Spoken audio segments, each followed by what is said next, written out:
Good evening, friends. Welcome to this public hearing of the Commission on Government Efficiency. My name is Patrick Gaspard, and I am truly honored to serve as the chair of this commission. We are here today in the Bronx because New Yorkers deserve and need a government of the possible, one that can urgently build infrastructure, promote small business growth, and make the city more livable and more accessible for childcare and affordable groceries and all the things that enable us to build vital communities. The task we are going to undertake is a review of the entire New York City Charter to build a 21st century government that New Yorkers need.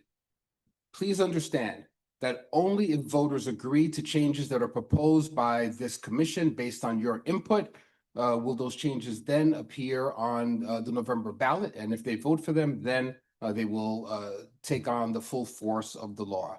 I know that I speak for my fellow commissioners when I say that we're committed to hearing from a broad spectrum of New Yorkers and to pursuing the very best ideas that we can find.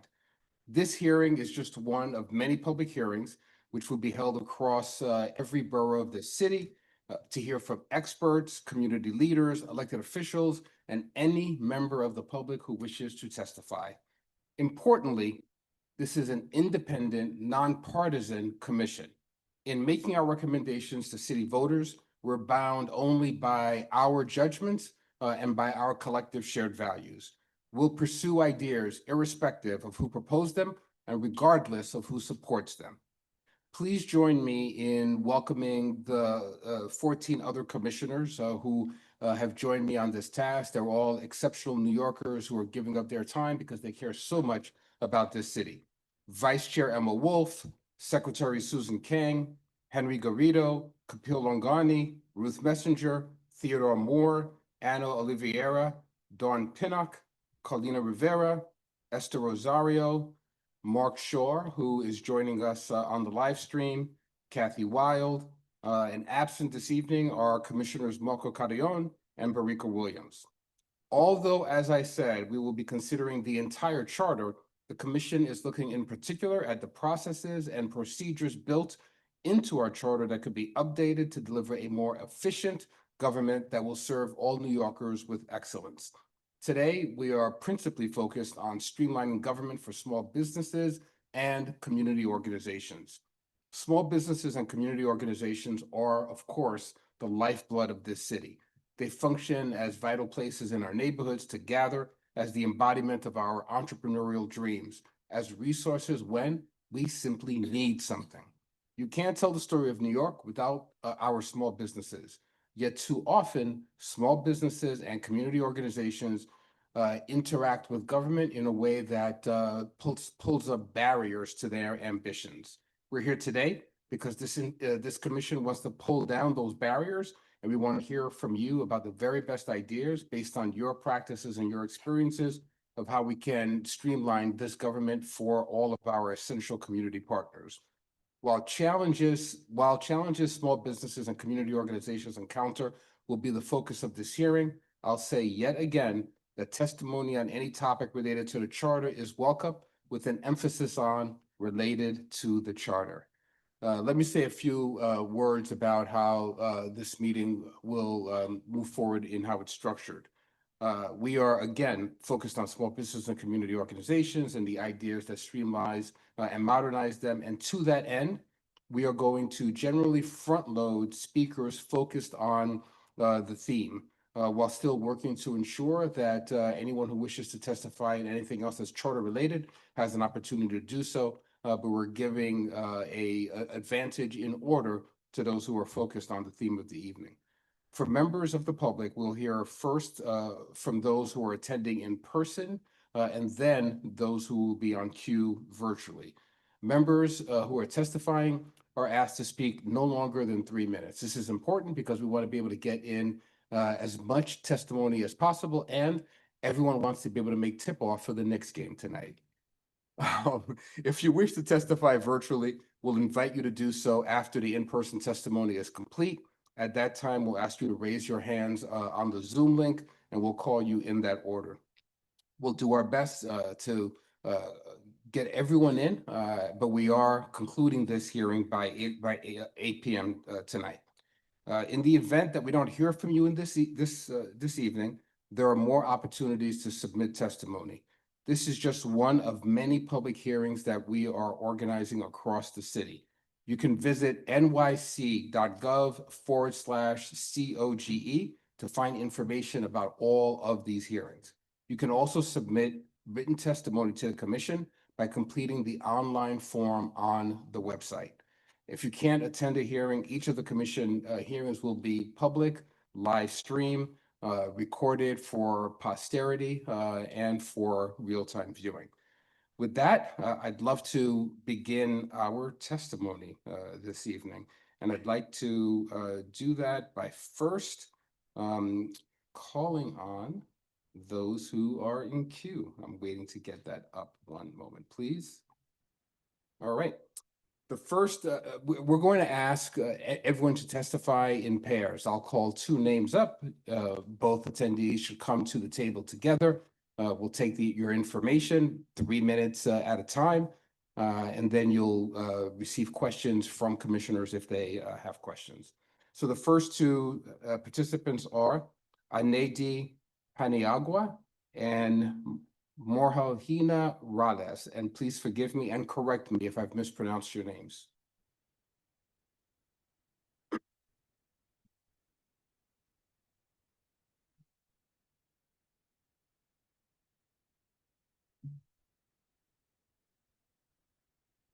Buenas tardes. Ustedes. Muy bien, mi nombre es Anidi Paniagua y soy proveedor independiente del cuidado infantil en un entorno familiar en la ciudad de Nueva York. My name is Morielena Juarez. I'm the founder and CEO of Equity Design.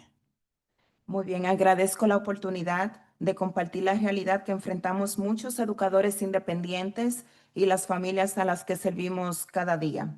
Quiero expresar mi apoyo a cualquier iniciativa que busque ampliar el acceso al cuidado infantil. Sin embargo, me preocupa que algunas de las propuestas actuales puedan dejar fuera a proveedores independientes, que ya formamos parte de la solución. Actualmente, más de 25,000 niños permanecen en listas de espera para recibir servicios de cuidado infantil. Muchas familias, incluyendo aquellas con niños con necesidades especiales, continúan buscando una plaza disponible sin éxito. Al mismo tiempo, existen proveedores de cuidado infantil en entornos familiares con licencia, experiencia y capacidad disponible para atender a más niños. Sin embargo, frecuentemente quedamos excluidos de oportunidades de participación, financiamiento y crecimiento porque no pertenecemos a determinadas redes. Prácticamente nos están obligando a ser parte de las agencias. También me preocupa la reducción de la capacidad de elección de las familias. Los padres deben tener la libertad de escoger el programa que mejor responda a las necesidades de sus hijos, ya sea un centro, un programa escolar o un hogar de cuidado infantil familiar. La calidad de un programa no debería medirse por su afiliación a una red, sino por el servicio, la preparación y el compromiso que ofrecen a los niños y sus familias. Además, nuestro sistema de primera infancia continúa siendo fragmentado. Please excuse Yes. us. The disturbance that you're experiencing is because there's a technical problem with the timer. So I'm terribly sorry that you were distracted just then. You can continue with your testimony. My apologies. Okay. Continúa. Okay. Las familias deben navegar entre subsidios, Gestal, Pre-K, 3K y otros programas que muchas veces operan de manera independiente, generando confusión y obstáculos innecesarios. Si realmente queremos construir un sistema universal, que lo vemos perfecto porque lo que queremos es calidad en la educación para nuestros niños y equitativo, debemos primero aprovechar la capacidad existente, reducir las listas de espera, simplificar el acceso para las familias e incluir todos los proveedores calificados. Los programas de cuidado infantil en entornos familiares ofrecemos atención personalizada, horarios flexibles, continuidad en el cuidado, conexión culturales y profundas raíces comunitarias. Somos una parte esencial del sistema y queremos seguir contribuyendo a ese crecimiento. La equidad significa inclusión. Por eso, respetuosamente solicito que cualquier plan de expansión del cuidado infantil incluya a los proveedores independientes, persevere la elección de las familias y garantice que ningún niño, familia o educador quede atrás, que todos seamos incluidos. Gracias. Yes. Yes. Hello again, my name is Maria Elena Walez. I'm the founder and CEO of Equity Design. Before we get started, because we're in the Bronx, can I get a yer? Right. So, as the founder and CEO of Equity Design, our mission is to be able to close the gap that exists between health, wealth, and life expectancy. We are a New York City and a New York State MWBE. I love the fact that a lot of the work that we do are in communities that have low physical activity engagement, and we want to change that. So the work that we do is really about changing infrastructure and how physical activity looks like. So a lot of our work is done with the New York City Department of Health, the New York City Department of Education, and the New York City Department of Transportation. And that's great. But here's the challenge. As a small business, we get paid after the fact. And we totally understand that. The problem is cash flow. So in order for me to be able to get subcontractors off of a contract that is maybe 5 years, $1 million plus, that's great. But again, we have to be able to, we get paid after the fact, sometimes a year after the fact. So I have to tell subcontractors, hey, listen, stick with me because in the next 60 days or 90 days, you get paid. And then if I enter my information in Passport, and then I go back and forth with the agency, and it's another 30 days goes by. So again, we'll start the work sometime in July, but we don't get paid till June of the following year. And that's tough. And so as a business owner, I have to figure out how to be able to close that gap in my revenue. So I have the cash flow that would allow me to take on big contracts. So when I'm looking at our capacity, the human capacity of it and the capital, it's tough.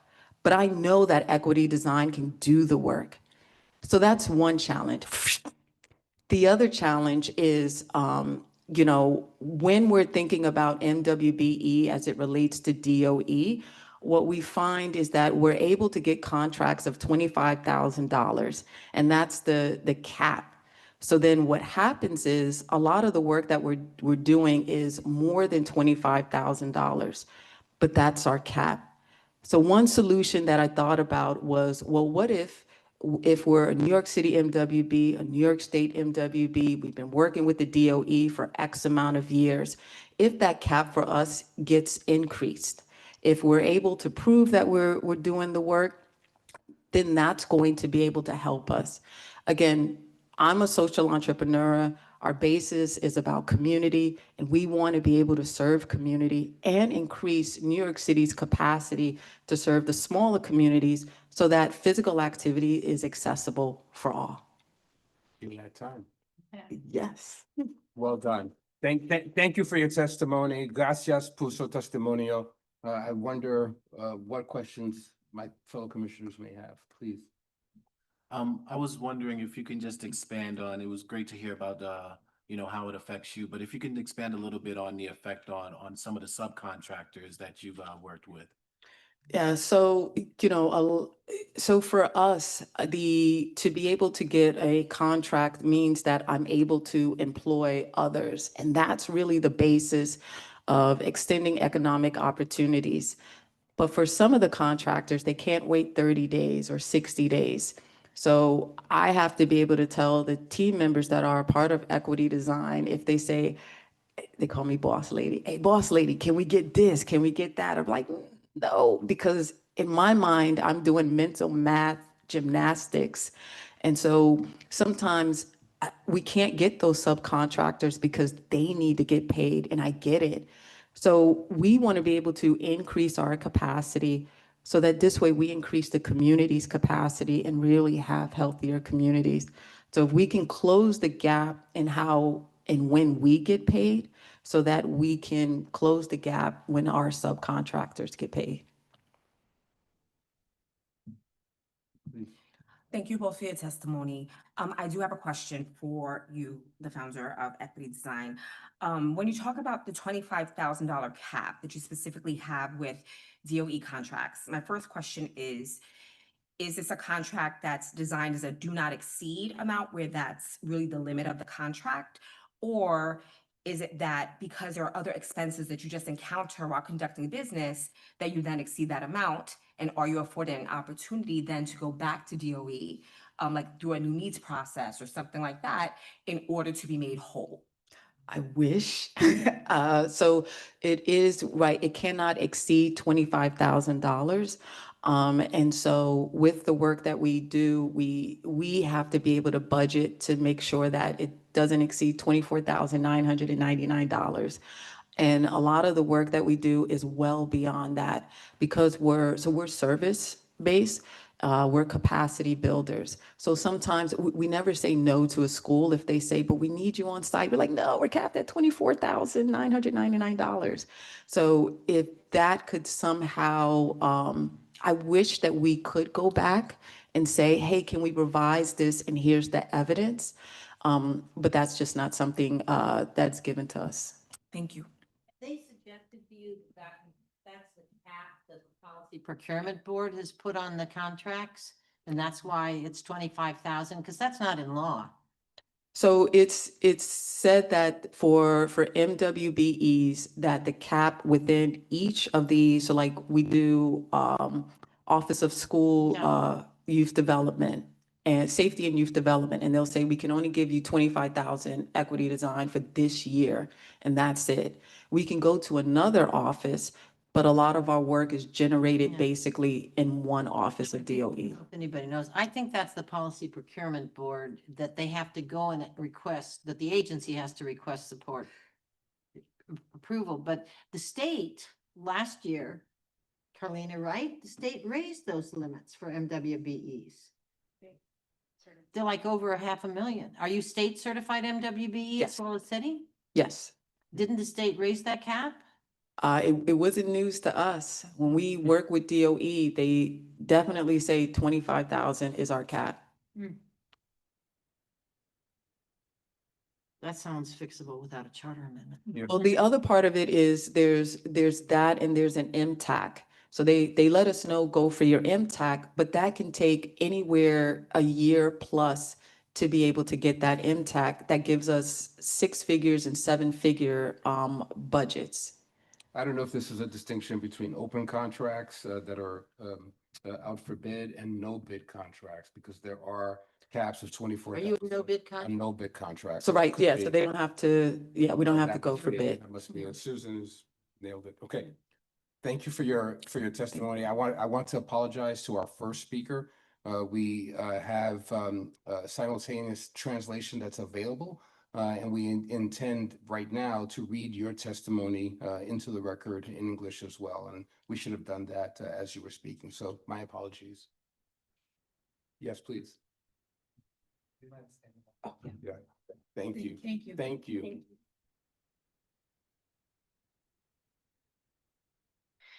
Good afternoon. My name is Anaidi Paniagua, and I am the independent provider of a childcare and family environment in New York City. I am very grateful with the opportunity of sharing this reality that we are facing, many independent educators and families that we are facing day by day. I want to express my support to any initiative that tries to search to amplify the access of childcare. However, is a concern of mine that some of our proposals currently can be left out because of the providers or independent providers that we are already part of the solution. Currently, more than 25,000 children are in waiting list waiting to receive the services of childcare. Many families, including those with special needs, continue to look for a seat that is not being available yet. At the same time, There are providers of childcare in family environments with license, experience, and the availability to attend to more children. However, oftenly we are being excluded of opportunities of participation, financing, and growth because we are not belonging to different networks or different organizations or structures. Also, is a concern the reduction of the capacity for families to be elected. The parents should have the freedom of choosing the program that is best for them to fit the needs of their children. Maybe it can be a center or a school program or even a foster family care. The quality of the program should not be measured for the affiliation of our network, but for the service, the preparation, and the commitment that is being offered to children and family. In addition to this, our system of first childhood continue to be fragmented. The families need to navigate between subsidized Head Start, pre-K, 3K, and other types of programs that oftenly they operate in an independent way, generating confusion and many obstacles that are unnecessary. If we truly want to build a universal system that is with the same for everyone, we should first of all take into approach the capacity that is already existing to reduce the wait list, to simplify the access for the families, and to include all the providers that are qualified. The programs of childcare and in the family environments, we offer personalized attention, flexible schedules, and childcare that is being continued, connection with cultures, and deep community roots. We are an essential part of the system, and we want to keep contributing and supporting the growth. We think that is significant part of the inclusion to be equitative. For You're right at time, if you can conclude. I'm almost done. For this, respectfully, I request that any kind of expansion of the childcare can be included for the providers, independent providers that perceive the election for the families and can guarantee that no child, family, or educator can be left behind. Thank you very much for your time and this opportunity. Thank you very much. And again, apologies to you that we were not translating in real time, and we're grateful for your testimony. Thank you. Gracias a ustedes. Thanks to you. I'd like to now invite testimony from Dr. Constance Barnes and Patrick Hall.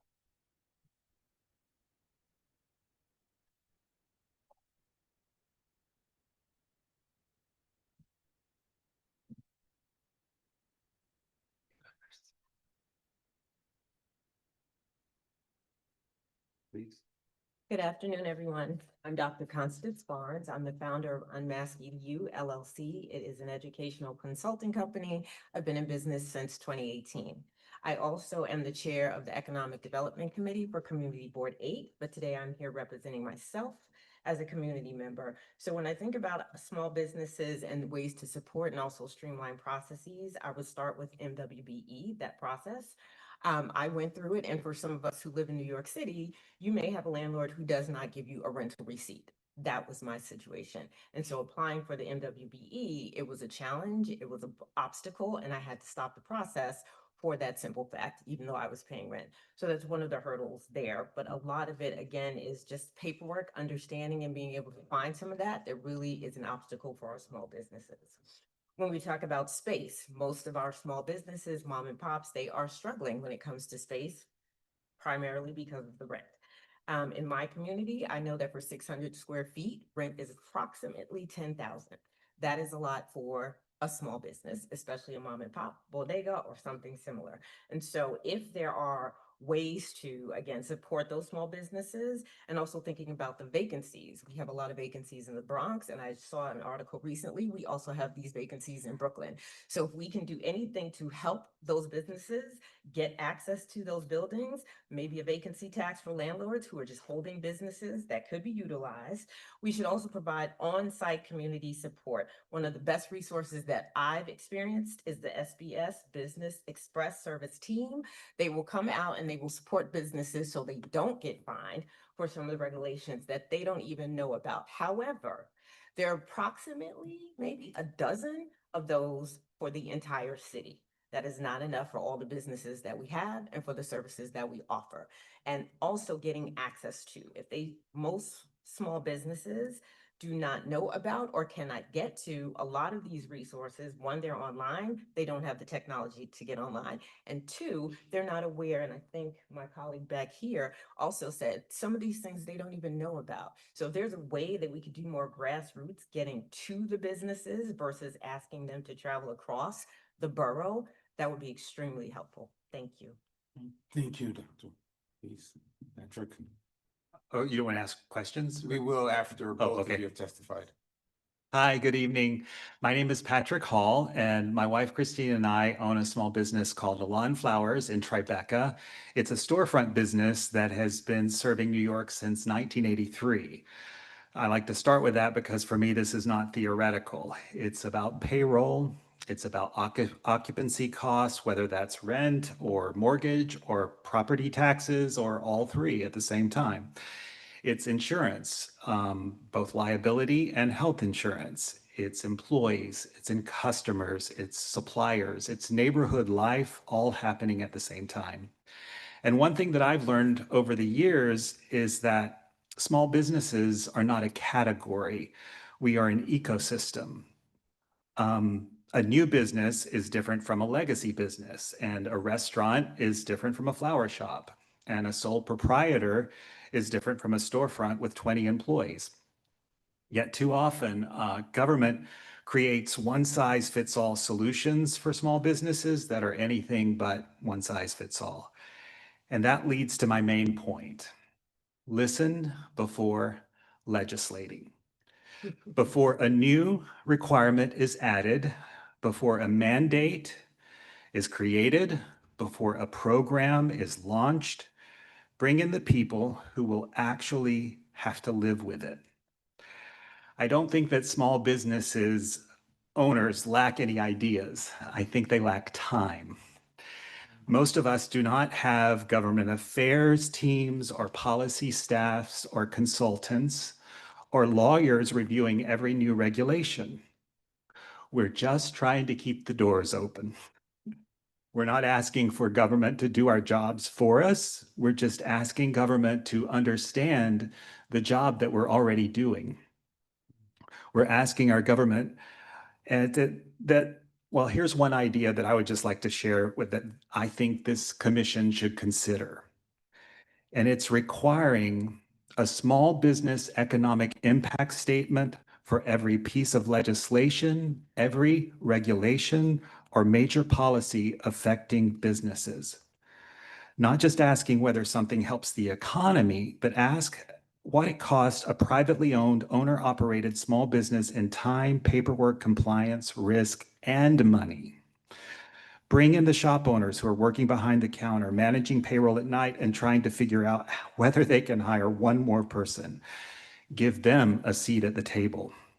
My hope is that we can build a clearer bridge between the people writing the policy and the people living with the consequences of it. A bridge that is practical, respectful, and honest. And we do not need anyone to romanticize small businesses. We need systems that recognize how little margin and how little time we actually have. If we can get that right, I believe that New York can do more than just celebrate storefronts. I believe it can help them survive, stabilize, and grow, and continue serving the neighborhoods that depend on them. Thank you for letting me testify. Thank you so much. I want to thank both of you for your testimony. I have to say that listening to both of you, it just makes me Really proud to be a New Yorker and confident that we can meet all of our challenges because of the spirit that both of you bring to your work and to your communities. Patrick, I'm going to, turn to my commissioners to offer questions to both of you, but I'm already certain that listen before legislating is going to be a mantra that comes out of the work of this commission. So thank you for that. Thank you. Commissioners? We love advising the city council what to do. Well, I've heard that there's many different other cities that do it. I don't think it's novel or rocket science. It's just that they're often economic impact statements are not made with small businesses in mind. Great. We have no questions for either of you, just to. I can get you that information. That'd be great. No further questions, but a great deal of appreciation. So Thank you. you. Daniel Garcia, Andrew Riggi, please join us.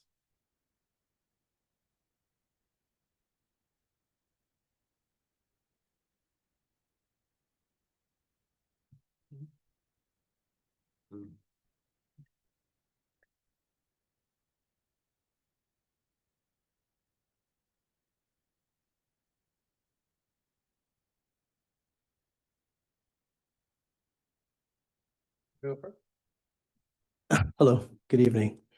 Go Knicks. Thank you for the opportunity to testify today. My name is Daniel Garcia. I'm the owner of Salsa Catering and Special Events, specializing in Latino cuisine events, offering catering, event production, and prepared meals throughout New York City. We are an MWB company as well with New York City. Salsa has a location in East Harlem at an 18,000 square foot production facility in the Port Morris Industrial Business Zone of the Bronx. We have been operating for over 35 years and currently employ over 50 people, with most staff coming from the surrounding community. I'm here today because I want to speak to what it actually takes to run an industrial business in New York City.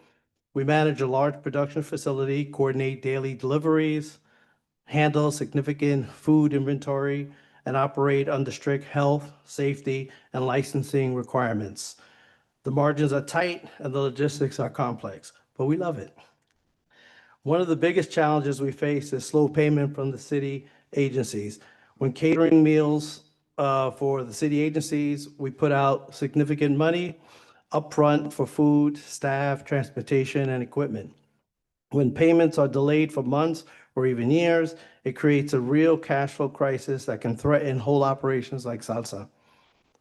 The Bach industrial team stepped in and helped us access $750,000 in contract financing to bridge that gap. At one point, our receivables were up to $2 million. The support kept us stable and allowed us to keep our 50+ employees working.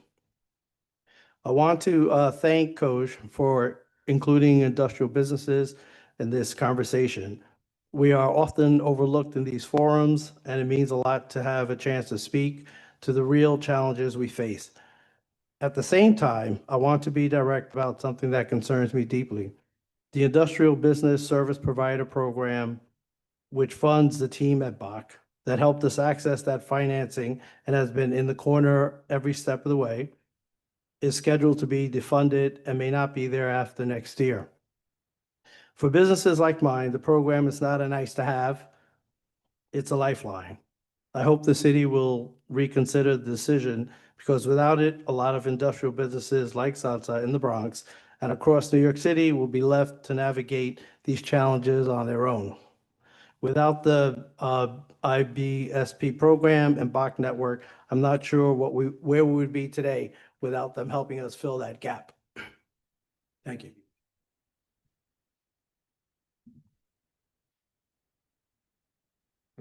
Please.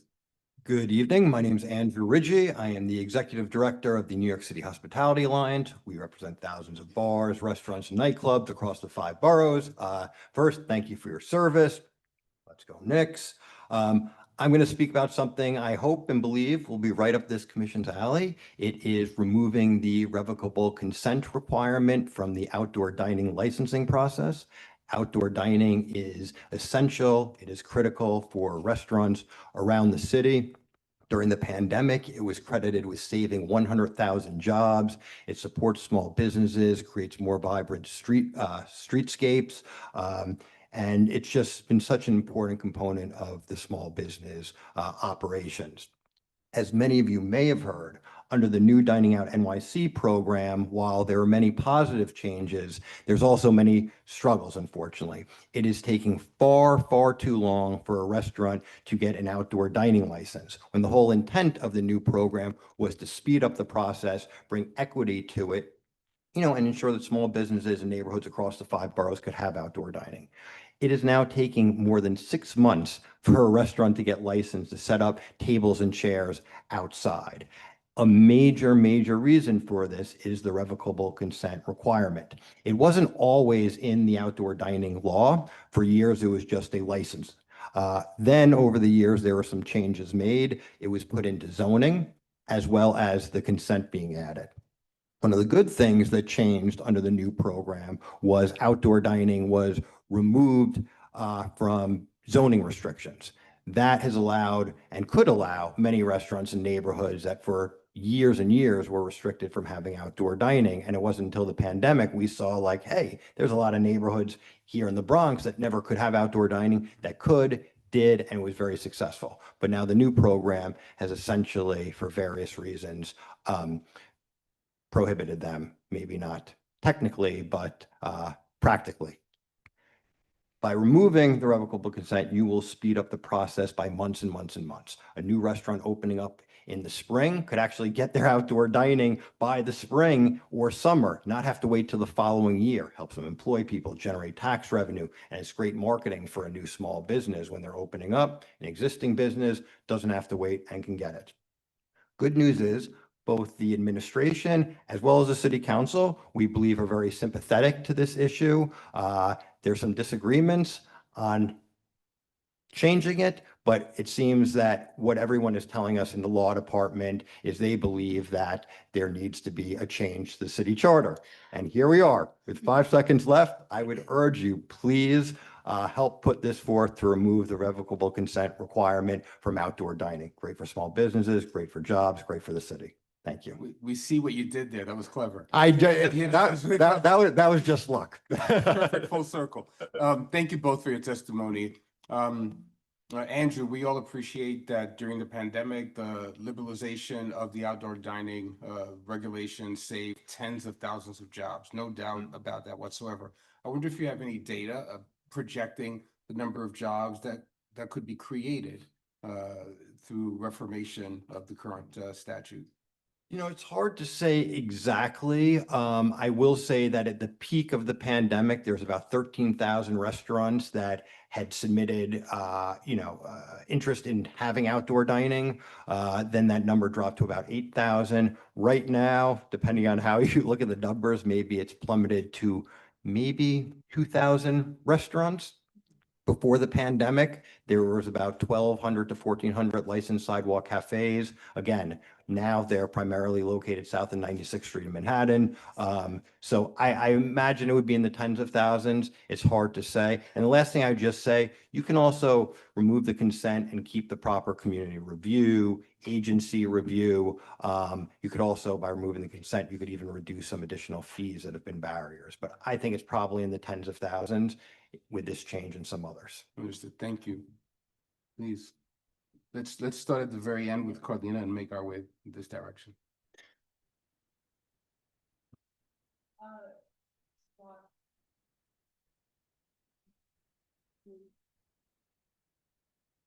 Well, I just want to say thank you for always coming to testify and show up. And I appreciate what you said about the legislation. I was city council person when we did outdoor dining. I do think that we limited the scope of the program, but we passed that time piece of legislation. But I appreciate that you said there was some good along with the challenging. With irrevocable consent, is there something else is there more in your testimony that we can do around the program to make it more accessible? I don't think we'll ever get back to maybe 13,000. That was a time of extreme need. But we heard even yesterday the year-round access, the difference between the roadways and sidewalk cafe, maybe consolidating that, the costs. Are there other recommendations that we can look forward to in your testimony to improve the program? I mean, I have a lot. I would say as far as the charter goes in this commission, this is the thing that is needed. The council has multiple bills that would, reduce red tape. You mentioned the year round. So there's certainly a lot of reforms I could provide you related to outdoor dining. But as far as this commission, removing the consent is essential. Please. Association may respond to the charter issue, which a lot of other people don't. I just want to publicly thank you for the ongoing work you've been doing to help train New Yorkers for work in the hospitality industry. Extremely helpful. Any recommendations you have in that regard, whether they're charter related or not, this commission would like to do.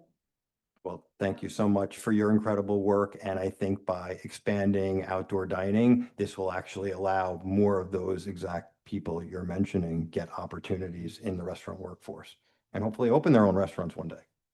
Caputo? Thank you, Chair.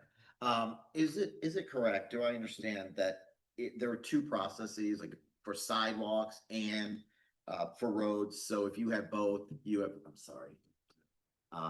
so if you have both, you have to apply for two separate processes?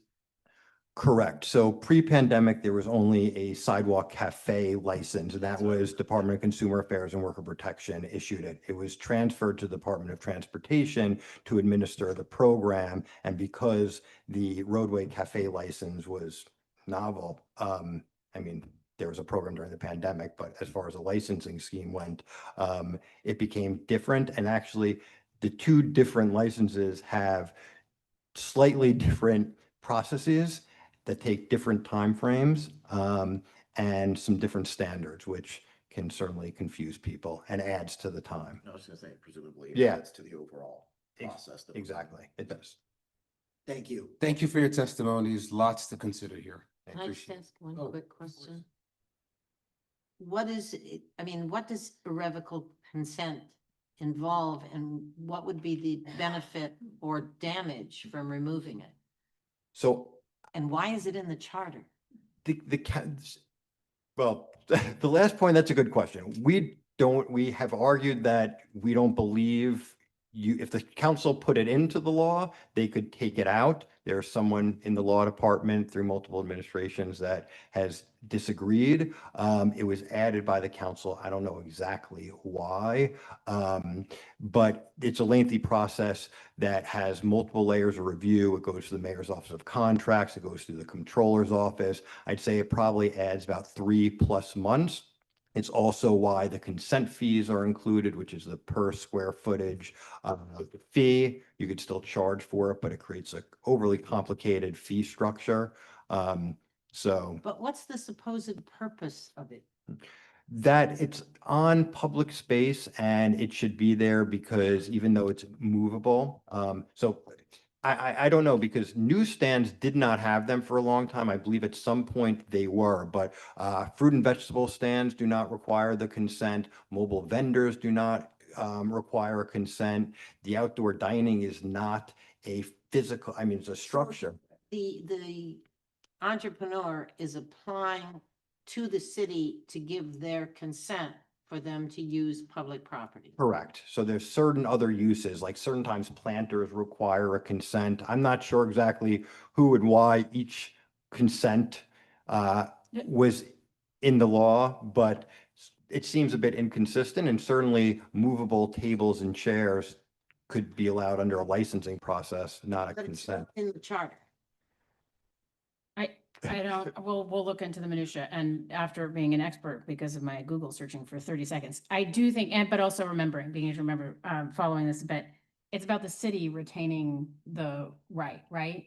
So it's strange because one would think that it's actually about the restaurant, but it's about the city being able to go in, and I think the opposition would be that there were some structures that were set up that were problematic in neighborhoods. We saw them, especially in Lower Manhattan, as the former council member can attest. And I think that this was a key part of that. I am sure, or I hope, and we'll find out more after talking to Andrew offline, that there are workarounds, but that's what I Yeah, the recall. consent though predated, the roadway cafes. So I think it was just added as a way that, the city had, control to basically revoke the consent. But That's right. they could still revoke a license as well. But I think it had something to do with a determination of what was on the public way. And that's why it needed something where maybe a mobile vendor Got it. is mobile and Got moves. it. So, Okay. but the idea was that both the administration and the council, of what we have heard is that they're not objecting to it. It's not like we need it in there. I think a lot of people would probably be happy. It would speed up the process, take a lot of unnecessary work out of that process. Thank you. Thank you so much. Thank you. Thank you. Both of you. All right, I'd like to call on Michelle Minaya and Jessica Haller. That's yours, Andrew.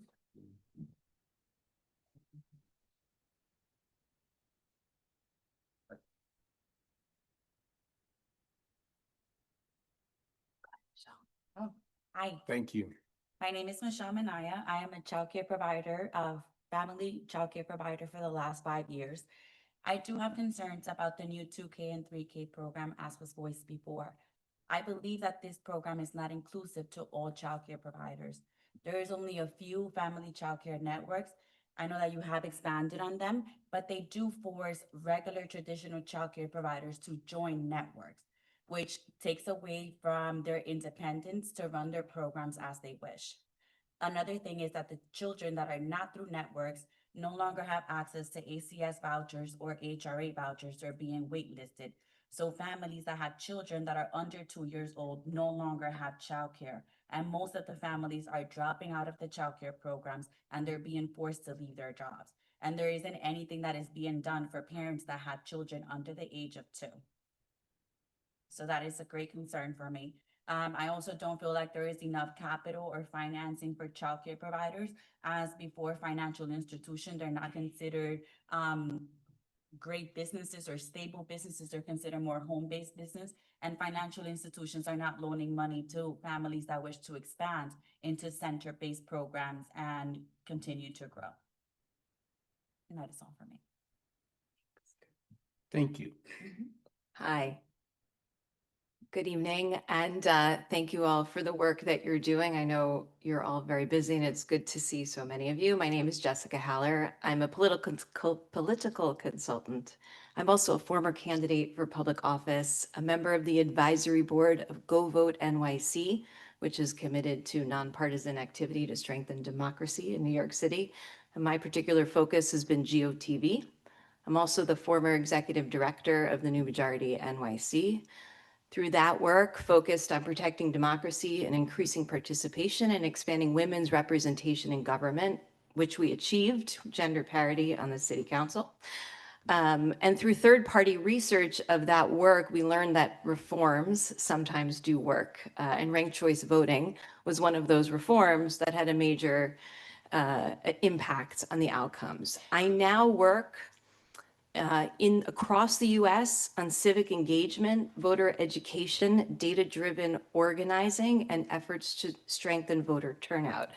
I heard last night at the hearing that someone was asked whether open primaries would increase turnout and improve civic engagement. So I knew it was important to come. I also, as a Bronx person, this was very easy, so thank you.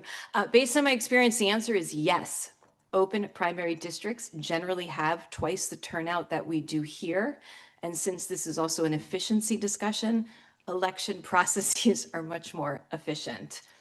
80% of the US has open primaries. We are the laggards here on this reform.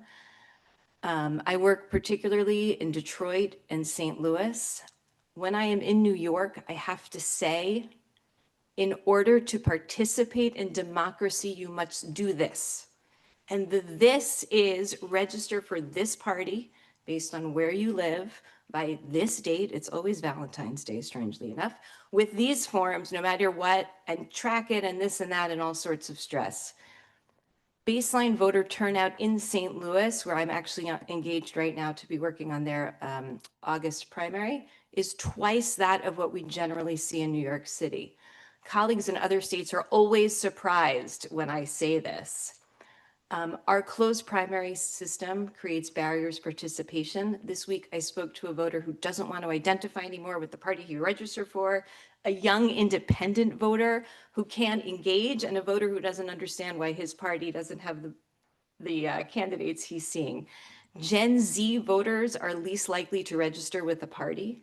Nearly half of New York City's independent voters are both under the age of 40, and also a majority of them are people of color, and they are excluded from participating in democracy. We're disenfranchising hundreds of voters. I'll stop there, and I'm happy to answer any questions. Great, thank you so much for both of your testimonies. So Jessica, this is an issue that I pay some close attention to. I think that you and I share the political campaign bug. Yes. I think we've been on Zooms together.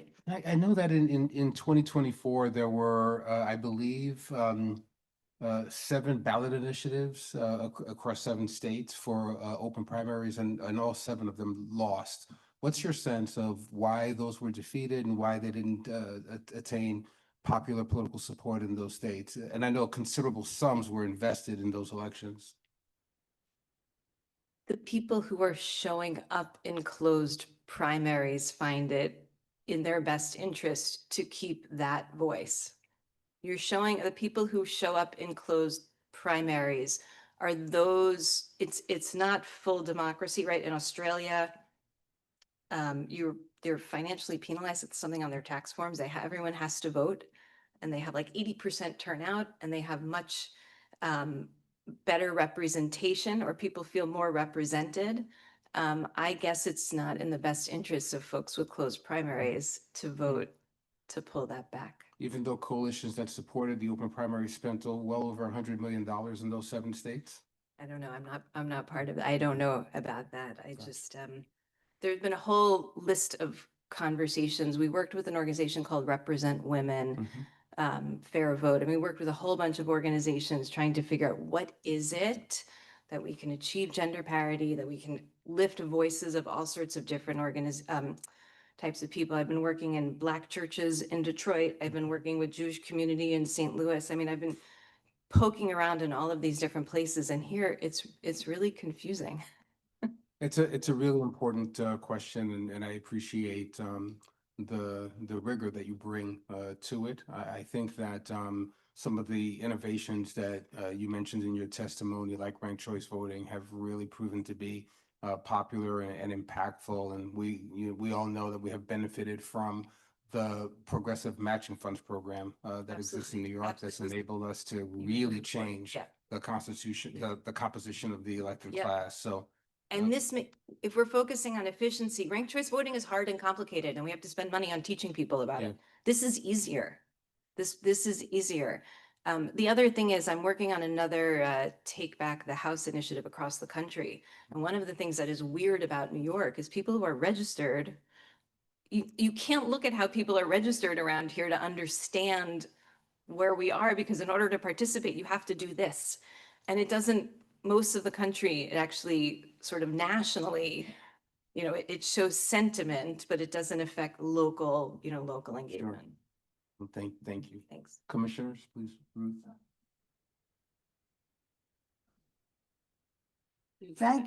Two things. Thank you for referencing campaign finance reform and matching vote, since I had something to do with that. Jessica, you said 80% have open primaries. 80% of what? U.S. states. We're at the bottom. We're the bottom 20%. 80% of states have Yes. open primaries for local elections. I think statewide. I don't. Okay. Could we investigate that? Staff investigate that, Mr. Chair. Absolutely. Thank you. Yeah. It's ridiculous. I think Anna was first. Excellent. One thing. Michelle, wanted to ask you about the HRA options that you mentioned in Can you explain that a little more? Yes, so previously, parents who were low-income parents were able to apply for childcare vouchers through the welfare system, which is HRA. When a parent made enough money, then they were moved into transitional, and then they were able to apply for ACS vouchers. Now, HRA parents are no longer being given childcare right away. If you have an open HRA case when you have another child, it does not mean that your second child would be afforded the same childcare benefits that you have for your previous children. And the ACS vouchers are currently closed, so parents that are phasing out of welfare benefits no longer have childcare benefits after they move or they transition. You're welcome.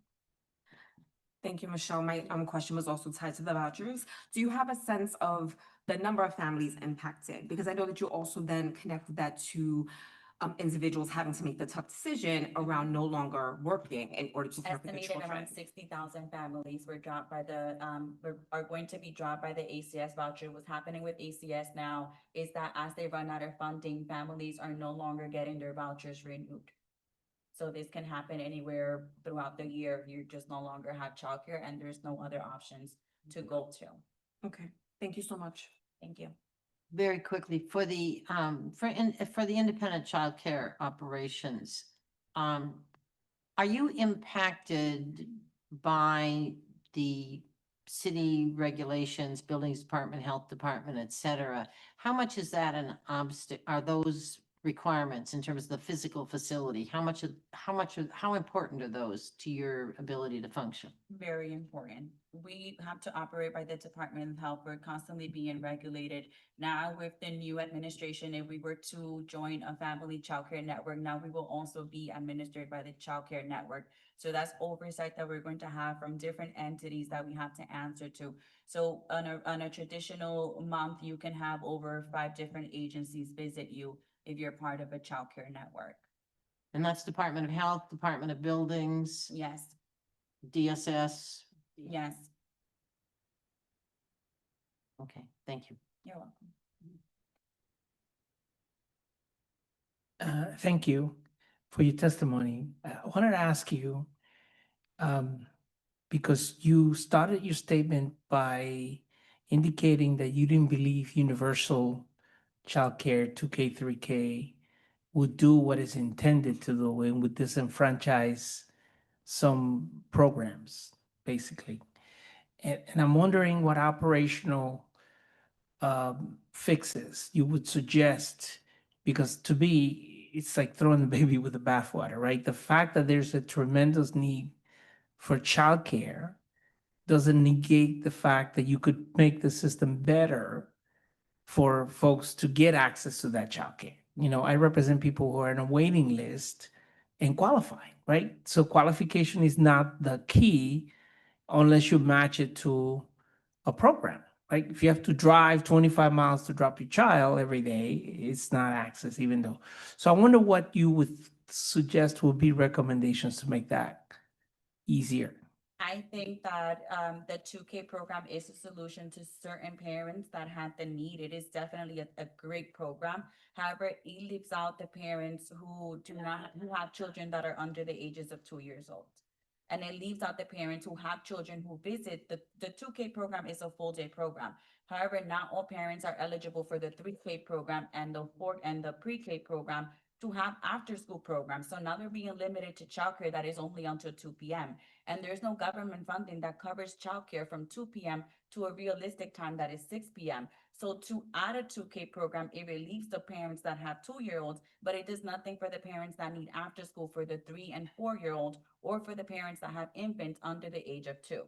Now, another thing that it does is that the 2K and 3K program forces you to join a network, but the network also forces you to have a certain level of education, which is the CDA credential, which nothing is being done. There's not enough instructors for the CDA, and there's not everyone is qualified to take this level of certification. So there's also going to be a education gap that, because of it, is going to limit that all providers can actually obtain a CDA credential, which is a requirement to even join the 2K, 3K program. So there's nothing being done about these providers who are going to fall behind and eventually have to close their doors. So Thank I you. think that should have been considered. Thank yeah. you. Thank you Thank both. you. We would like to now invite Yadira Rodriguez and Yoksana Kanan to join us, please.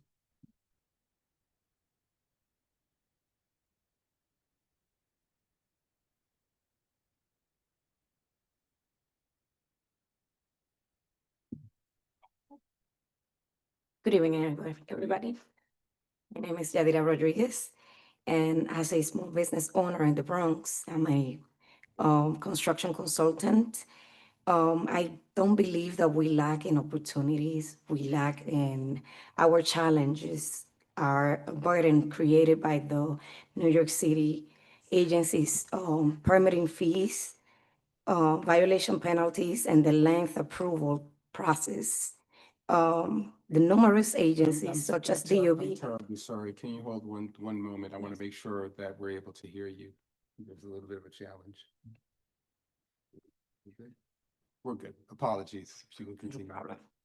So as I was saying, the financial burden created by the permitting fees, violation penalties, and the lengthy approval process by the numerous agencies such as DOB and OATH, their fees are incredible crazy. And this is affecting homeowners that not necessarily have the means to pay consultants, professionals such as architects and engineers, GCs, and so on. So that is creating also a burden for us because we can hire people and we can have a functional business in the Bronx when we facing homeowners are facing these challenges with the city agencies' fees. So that's basically my Thank you. concerns. Good afternoon. My name is Josegna Kanan. I'm the founder and owner of Balance Money and Mind. Thank you so much for your service to all of you. I thank you for the opportunity. In my business, we demystify finance by simplifying complex concepts in finance, trying to teach the community, especially Spanish speaker, how to take control of their money. So what I do is financial literacy, bookkeeping, and tax services as well. We are also an MWBE certified for New York City and the process for New York State. My concern today is that based on the annual report for MWBE procurement for the fiscal year 25, I found out that 78% of the 35 MWBE firms in New York City did not secure any contracts. It's surprising that from over 11,380 certified business, only 2,478 can obtain a contract, a formal contract last year, according to that report. And the low participation represent like the 5% of the total value of the municipal procurement citywide. And if you can see the value gap, we're talking about an average contract for an MWBE for $754,000, which is 5 times lower than the average for non-certified firms, that is $3.6 million. So this is an historical disparity because in previous years, it's been over at 84%. The firms that report that they don't get a contract, not even a purchase order. Since I recently got my certification, I've been working to get contract, applying every single fair, every single opportunity, every single resource. I'm pretty grateful to see that now there's more resource than before for women businesses, for minority. But the thing is that for micro business and small business, it's not easy to get a contract because those bid as for big companies. Most of the money that is being assigned to those businesses are being taken for companies that are not even from New York, last from the Bronx. So my concern, what I want to bring to the table today is the consideration that in some way, whoever earned those contracts can be secure that they hire or subcontract small and micro businesses from the Bronx to ensure that those resources from New Yorkers always stay in New York. Thank you so much. Thank you so much. For that. Clearly stated concerns. Thank you. Questions, commissioners? Henry, please. Thank you for your testimony. I'm really interested from both of your perspective about the things that we want to do in the charter. So part of what this commission has been tasked with is look at the city charter, how we can bend it. And we've been having discussions among the commissions about procurement being one of those. To your point, and it's separate from the violations, right?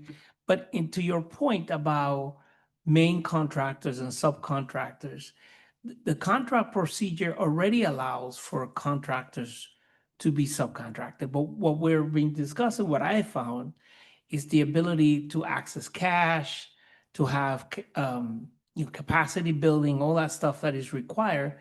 It's pretty onerous, right? Unless you have bucks, honestly. So we want to figure out how to make it more fairer, more efficient, and even playing field, how we could do that. I think on the nonprofit side, we see this all the time where folks don't have access to payment, right? And I think it's unfair. And so I would love to hear your perspective. Is it cash? Is it insurance? Is it bonding? Is it organizational capacity? What are those things that makes it harder for you to become a subcontractor in the system? Mostly could be cash. I'm not going to deny that part, but also the fact that when you apply to those big companies that already secure contracts, they don't pay attention to micro business, and most of them are subcontracting people from another state, not even from the Bronx. So mostly that's going to be my strongest issues. When you give it opportunities, because the basis in the charter for bidding on a contract has to be the least expensive, most responsible. That's the language used, basically cost, and then you have to be responsible. Is there a way that you and businesses like you can get pre-qualified now so that big contractors can look at smaller contractors as a subcontract to be able to tap into that as a resource?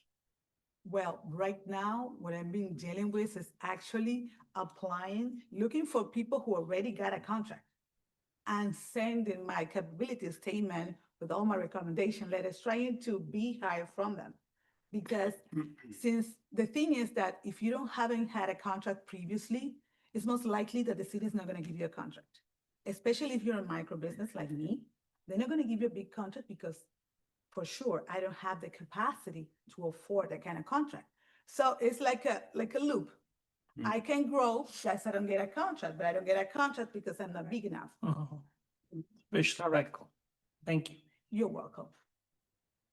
Thank you for your testimony. Thank you. Madison Weisenberger and Charles DeLone, please join us.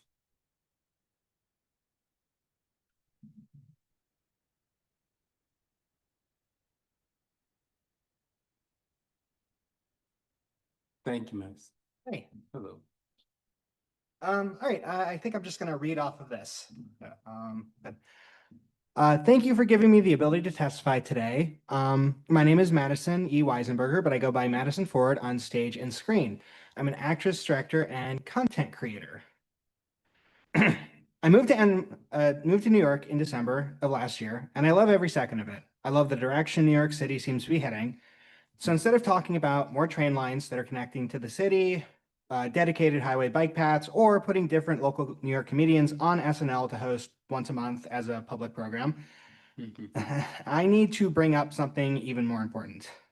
I think this is on a lot of the world's minds, and not just New Yorkers, but New York City has some real economic and cultural power and in the crucial need for mitigation. So I think bringing this up in a public forum is the fastest way that I can communicate these ideas. New York has a history of battling and winning against many criminal syndicates in the past.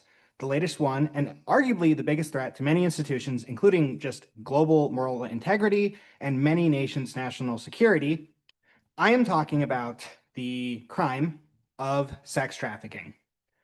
I think we need to make sure that we're also calling it what it is: terrorism, I repeat, engaging in sex trafficking or associating with a person that you're aware is presently engaging in sex trafficking should be designated as an act of terrorism, and declining to divest from doing business with and reporting them to proper authorities upon finding out should also be terrorism. And I think New York City needs to find a pathway to distinguish those who engage with it are properly designated as such. The banks that loan the money, the hotels they operate out of, in general, the businesses that make money from sex trafficking should also be included on that list as known terrorists. Additionally, I'd like to see some steps, also some more direct condemnation of people who engage in these heinous crimes, and a pledge with action steps on how we can continue to prevent sex trafficking. I think New York and the US at large has become aware and taken action on many, many fronts. I used to live in Florida. They're even just down there in a very conservative region.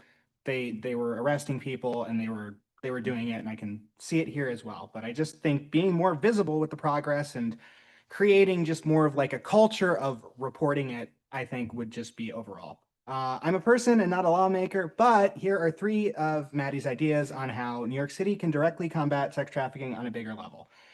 New York could collaborate with international police forces like Interpol to share data related to sex trafficking, especially since, unfortunately, there are certain figures in the FBI who are just frankly compromised by the bigger sex trafficking syndicate. However, we have the NYPD and we have the state police as a great group of people that can be doing things right now.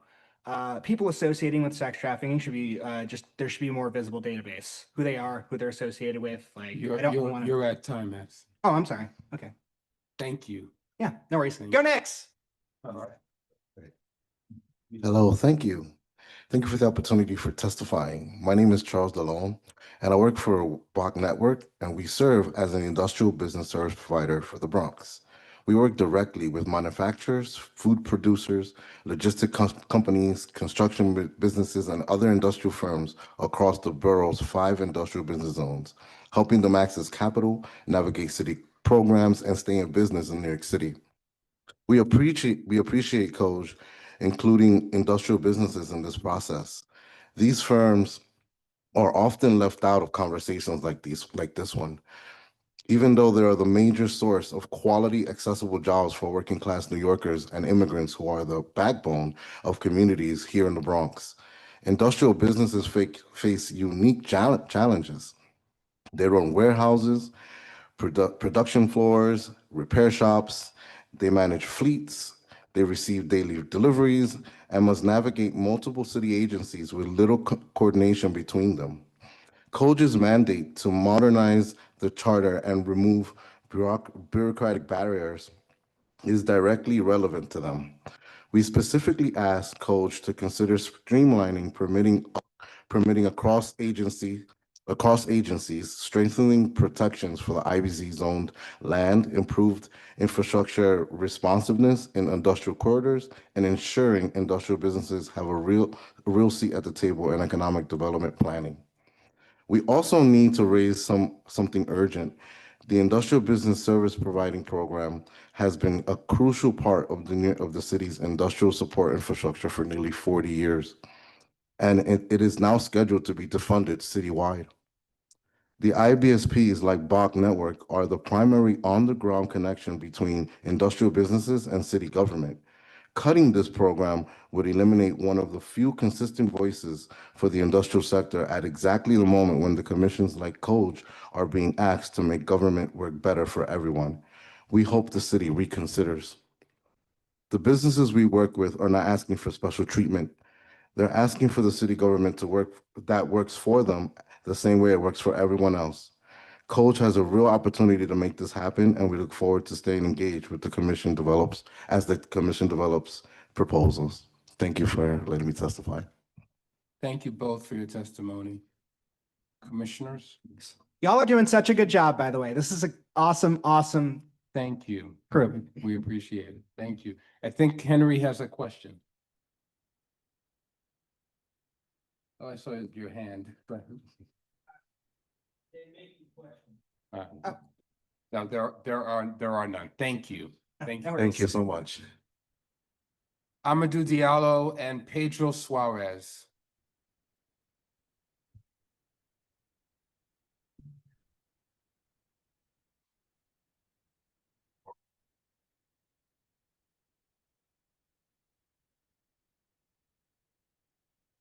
Um, Good evening, everyone. My my name is Amadou Sadio Diallo. I'm the founder and CEO of P High Tech, a New York-based technology consulting company that created a platform called MindLogX AI.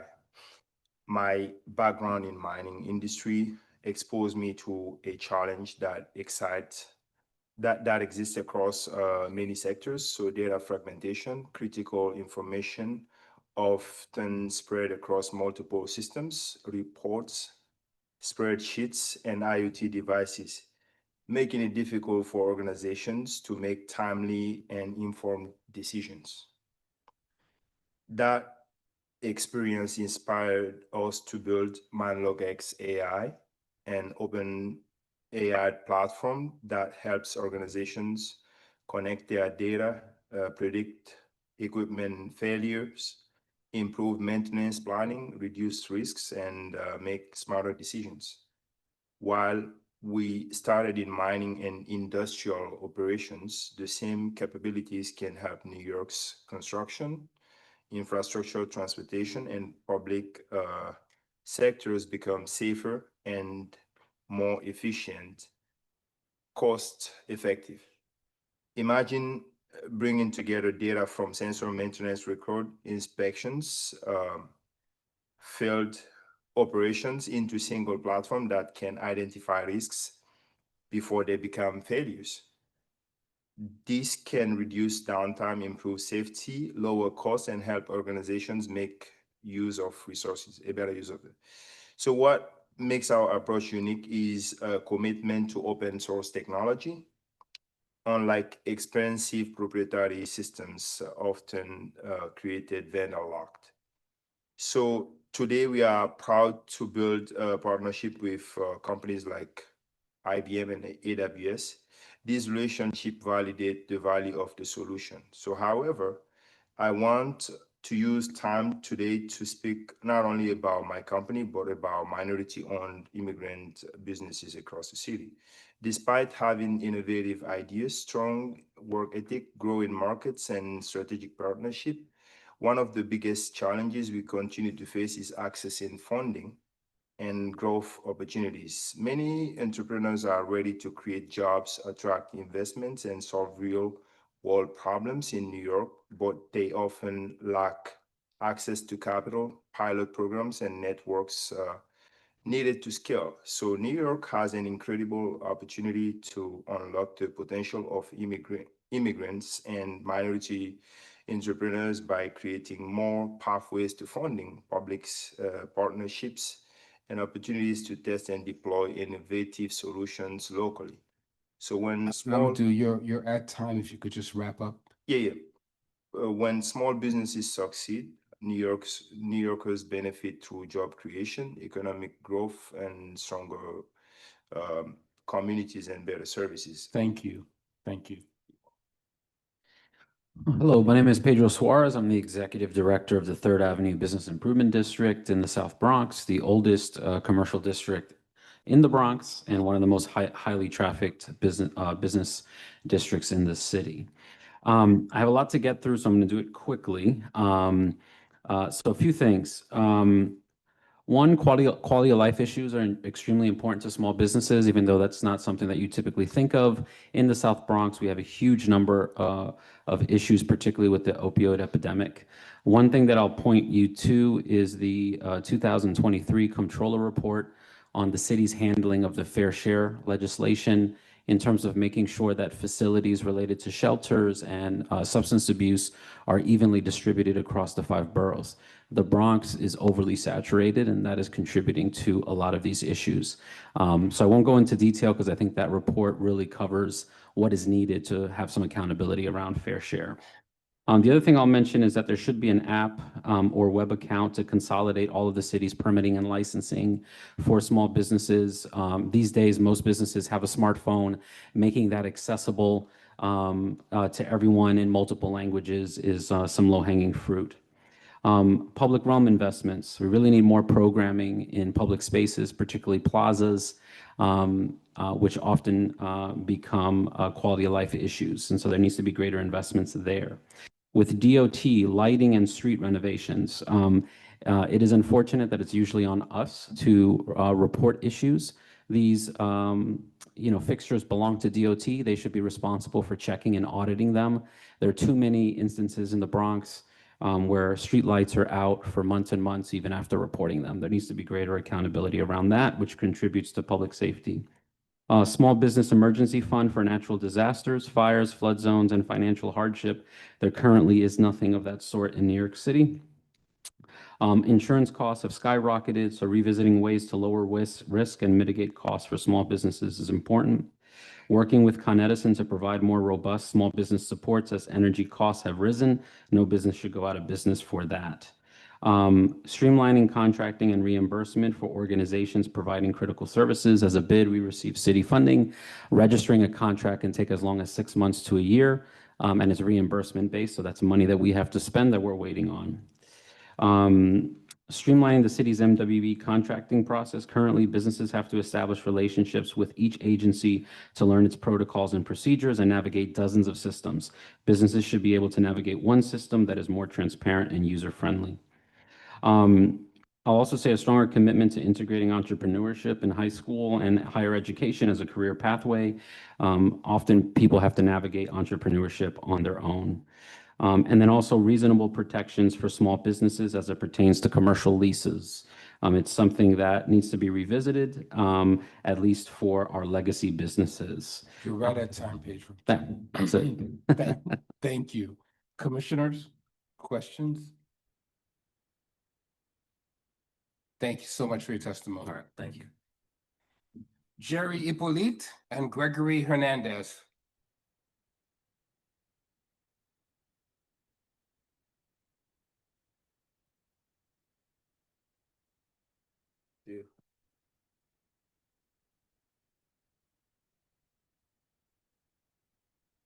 Please. Thank you so much. I really appreciate the opportunity to testify. My name is Gregory Hernandez. I'm a business owner in the Bronx. I'm also a filmmaker. I started a production company in 2019, the year before the pandemic. We're MBE certified and a DOE vendor. The last year, anecdotally, I've seen many of my fellow small business owners close due to a myriad of issues, commercial lease, cash flow, things of that nature.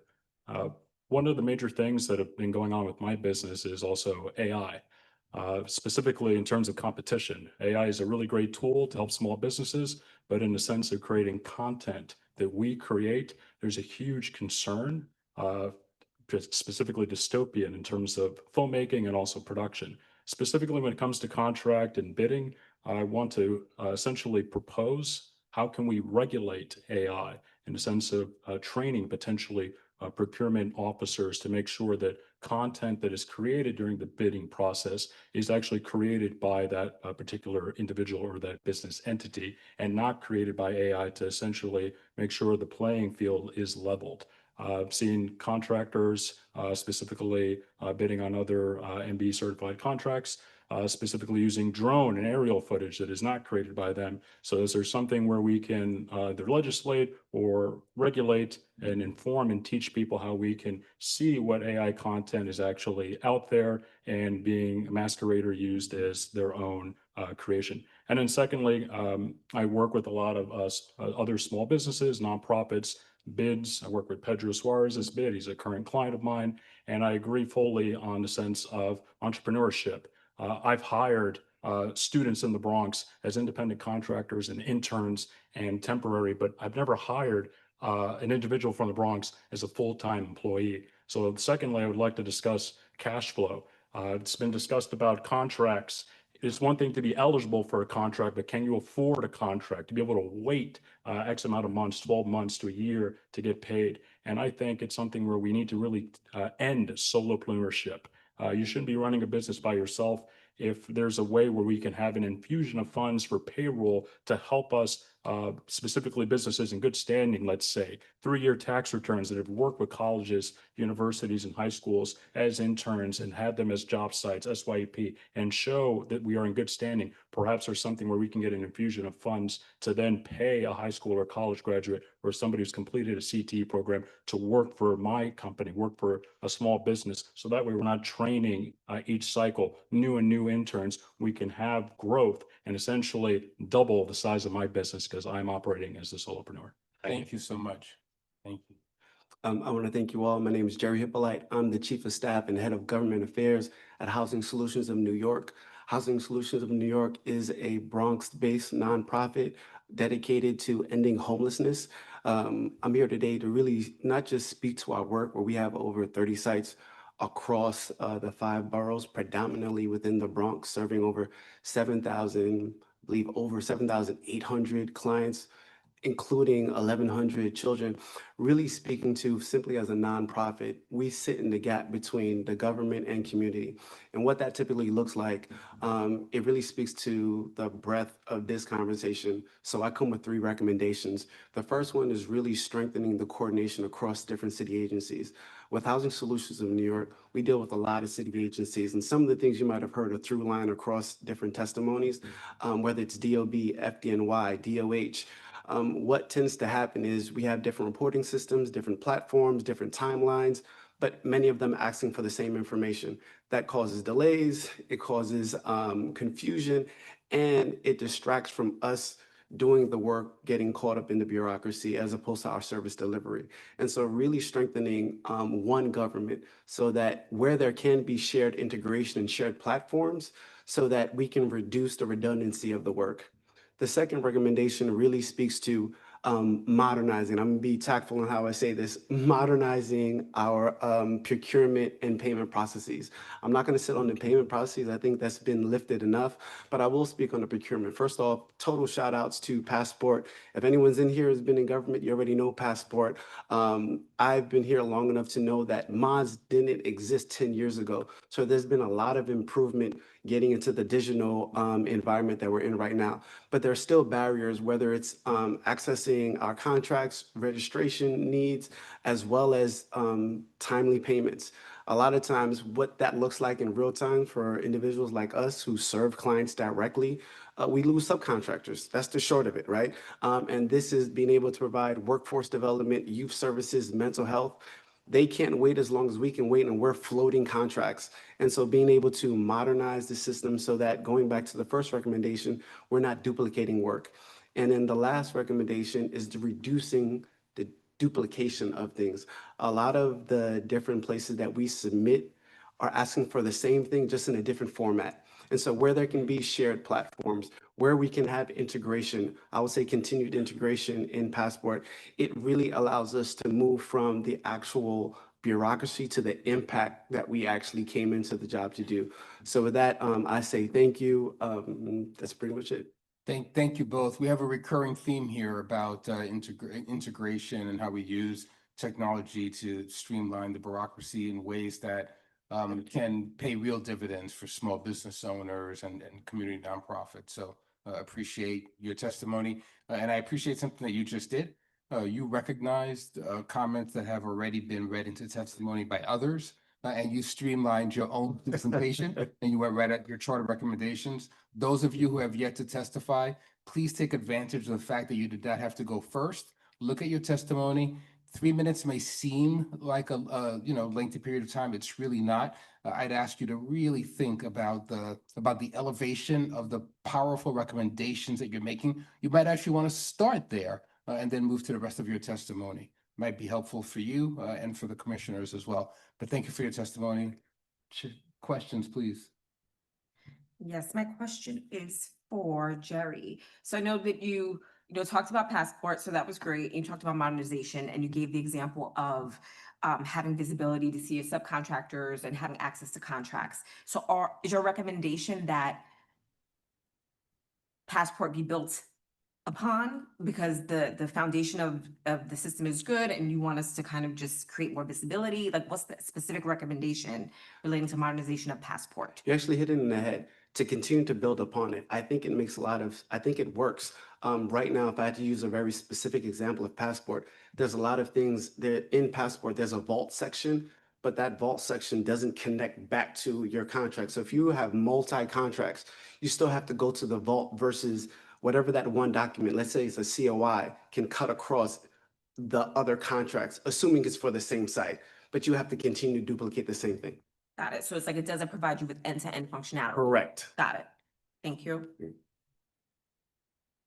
So you'll forgive me, I've never used Passport. I have no sense of what a vault is, but this interaction that we just had, and I say this to the executive director of this commission, it probably would be useful before we get to the final public hearing to receive a presentation from some of the city agencies about some of these platforms. I think it would be useful for the commission. We'll ask sharper questions and we'll have, I think, a better sense of some of the challenges that you and so many others are encountering. I appreciate that you recognize the progress that's been made, but even Passport feels probably, the way you describe it, as if it may be a decade in the past still. So I give much work 5 to do. years. We're moving 5 Okay. years. All right. Please.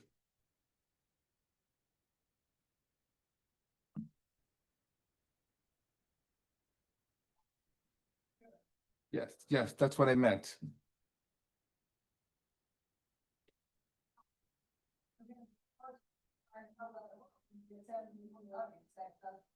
I have several decades of being corrected and improved upon by Ruth Messenger. So yes, I did mean for public consumption, those presentations should be for public consumption. Thank you both. Thank you. Thank you. Sarah Wilson and Belkis Laura.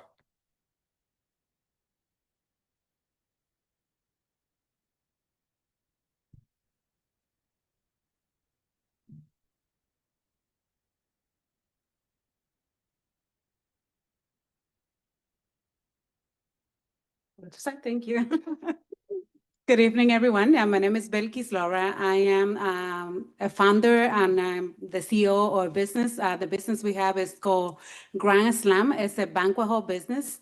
It's a family business. We've been there for 18 years. We're located at 478 East Fremont Avenue as well. We have another location in Manhattan by 145th and Broadway. Besides all the issues, the challenge that we have according to the rent, the insurance, everything. But one of the things that I would like to speak today about it is the parking, the lack of parking. And I understand we're in New York City, but the thing is, for example, we've been requested to the DOT to give us like a loading zone for the business on the block. But although the other people, they're not respecting the sign, and we're getting, like for me, it's like another rent. Now, with all the parking that I had to pay with the buses that give ticket to our car, we have a commercial a commercial business, a commercial insurance for our big car because we have, a lot of decoration, a lot of items that we need to move. They give us ticket every 2 minutes, every 5 minutes. No matter that you go and fight for the business, for the tickets, they see that we are loading. They see the pictures. They see that the space that is supposed to be for the loading is full with regular car there, and they're not taking like giving tickets to those cars, doing anything. They saying to me when I go to the court and try to fight the tickets, they says that it's my responsibility to call the police department when I see cars there to come and move the cars. So I don't think that should be my responsibility. They should come, move the cars. It's becoming like another rent to us because they don't, it's the boss that is giving us a ticket. So it's no matter it's 2 minutes, 3 minutes. And the thing is that they see it on the picture. They see our people loading the car, unloading the cars. It's not like the car is parking there. We do even have a parking lot because we do have a warehouse like 2 blocks away. But when we need to take out the merchandise, we need to have the car there. So that's one of the big issues that is right now with us. Another thing is that besides that I have a business, we have a foundation where we help a lot of youth. We have an indoor batting cages, a big, nice space for the kids in the community. And one thing that I would like to ask for help is that the city could be a little bit more clean. The streets are so much dirty. I even had to, besides that, all the programs that I do with the kids, I had to take some days with the same kids that goes the youth and go out and clean the streets. We go out, we clean the streets and the parking, the parks. We do baseball and softball team, and before we play, we had to clean the parks. So on the street also, we go on the street because that's one of the things that I'm trying to teach our youth to try to keep, our city clean, because I think we deserve to be in a clean city. So basically, this is my 2 points that I have. I wish that at least when I go to fight the parking tickets, at least that they could do something for us. But sometimes I go, no matter that it's $3,000 parking tickets, they did that for me like $800. I mean, $80, not 800. I wish it's 800, but it's really affecting our business. Should I go? Yeah, I am not a small business owner.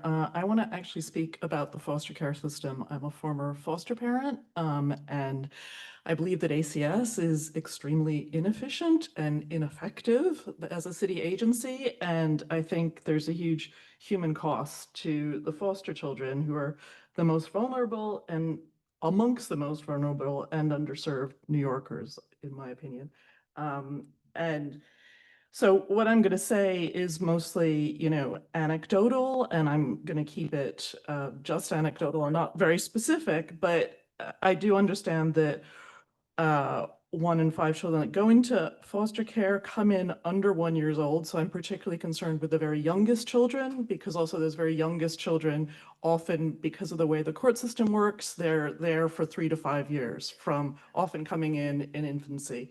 And the problem is that basically these children, the goal is reunification, which is a great aspiration. I believe it should be described as an aspiration rather than a goal, because by thinking of it as a goal, a lot of time goes by in which the child often bonds to the foster parent naturally, because the time is going by with the court case while the parents working their plan. It's all done with the best of intentions, but it is not working for the children.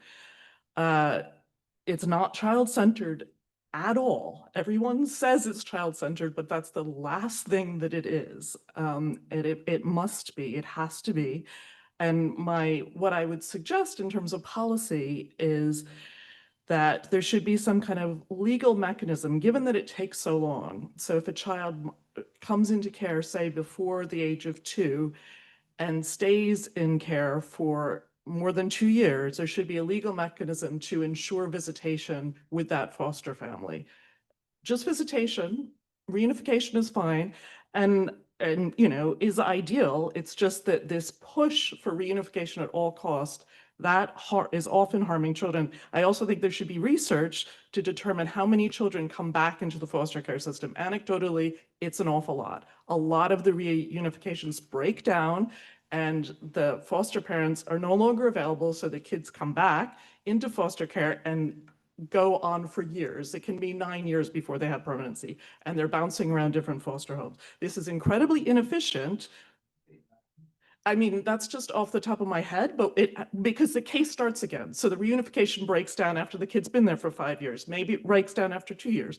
The kid's back in foster care. And then there's another lengthy process. And this is way more common than it should be. And basically, I think the two recommendations is, one, what I was saying about some mechanism for visitation. You're right at time. So be succinct. my last thing is research into how many children actually come back into care. And that should be considered in terms of whether reunification is successful. Thank you for that heartfelt testimony. Ruth? Thank you for your testimony. 2 things. First of all, one of the hopes of some of us on this commission, maybe all of us on this commission, is when we get suggestions that do not seem to be charter relevant, we will find ways to convey those to the agencies. In this case, although I don't know her personally, the commissioner in charge is somebody who spent a life in adoption and foster care, and I think that will make a big difference in the system. I am a social worker. And second of all, thank you for your service as a foster parent. Other questions? Thank you so much. Okay, thank you. Marcus Kahn and Mimi Turner.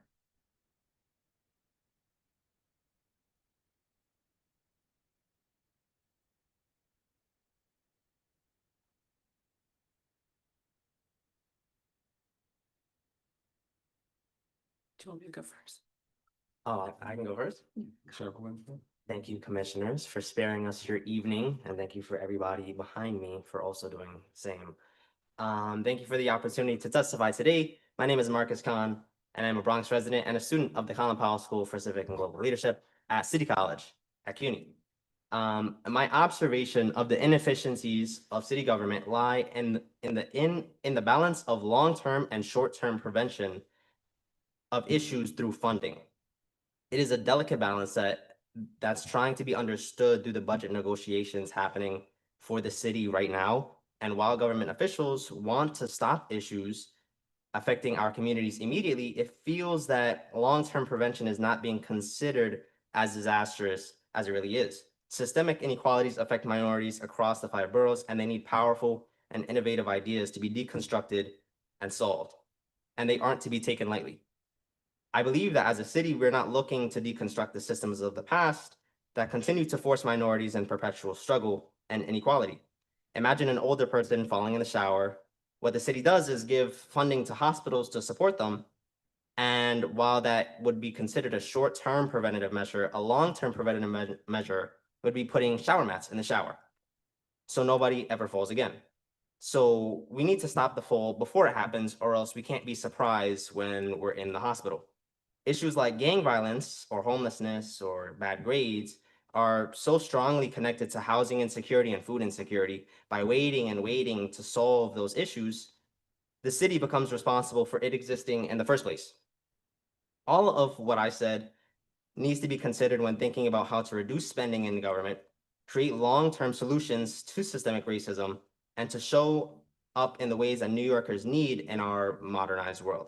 And what long-term solutions look like are community land trusts, secure, long-term, safe, and affordable housing, or more supermarkets to stop food deserts, or after-school programs for students to engage with each other in meaningful ways.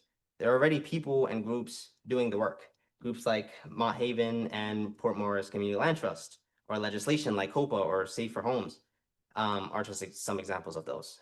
And so that's it. Thank you so much.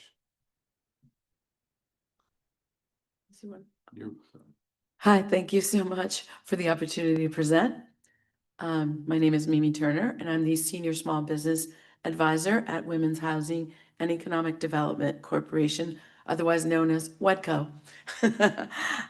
We're a community development nonprofit based in the South Bronx. For more than 30 years, WEDCO has served the Bronx communities through an integrated approach that combines affordable housing, social services, economic opportunity, and community well-being. We work directly with small business owners, and we help them navigate all of the regulations, access financing, strengthen their digital presence, and explore cooperative ownership models that build shared prosperity and generational wealth. We don't do this work alone. The New York City Department of Small Business Services has provided critical support that has enabled our organization, like WEDCO, to serve as a trusted neighborhood partner. And we've also worked collaboratively with New York City Economic Development Corporation, elected officials, and other stakeholders in the city and state level to strengthen the opportunities for small businesses throughout the Bronx. This is where the work of local development corporations like WEDCO come in. We provide community-centered strategies that encourage essential local entrepreneurship and inclusive economic growth to strengthen the neighborhoods. So we have 3 asks. The first one is we urge the city to sustain and expand investment in community-based local development focused organizations like WEDCO, like us,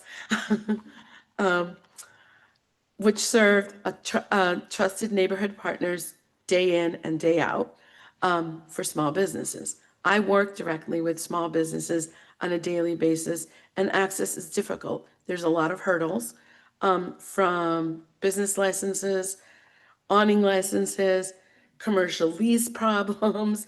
And even now, there's the new gate regulation, which is coming up, and it's going to be strictly enforced. Half of the businesses aren't even aware of that happening.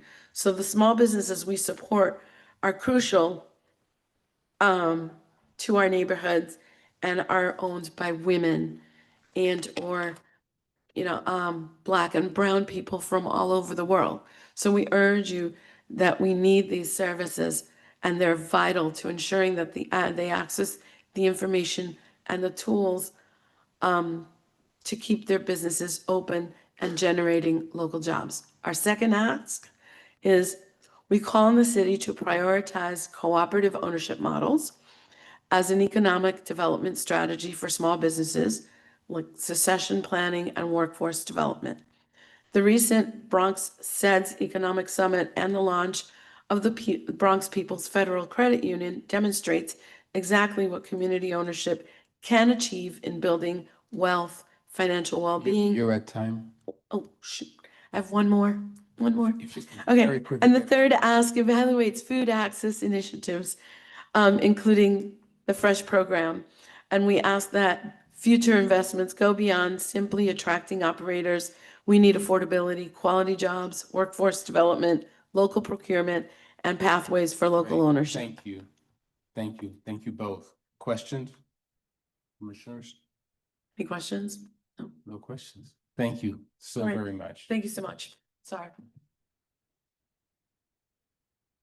Don't apologize. It was great. It was very incredibly helpful. I'm sorry that I pressed you. It's only because we're doing everything that we can to get as much testimony as possible before 8 p.m. Janessa Jules and Lamore White.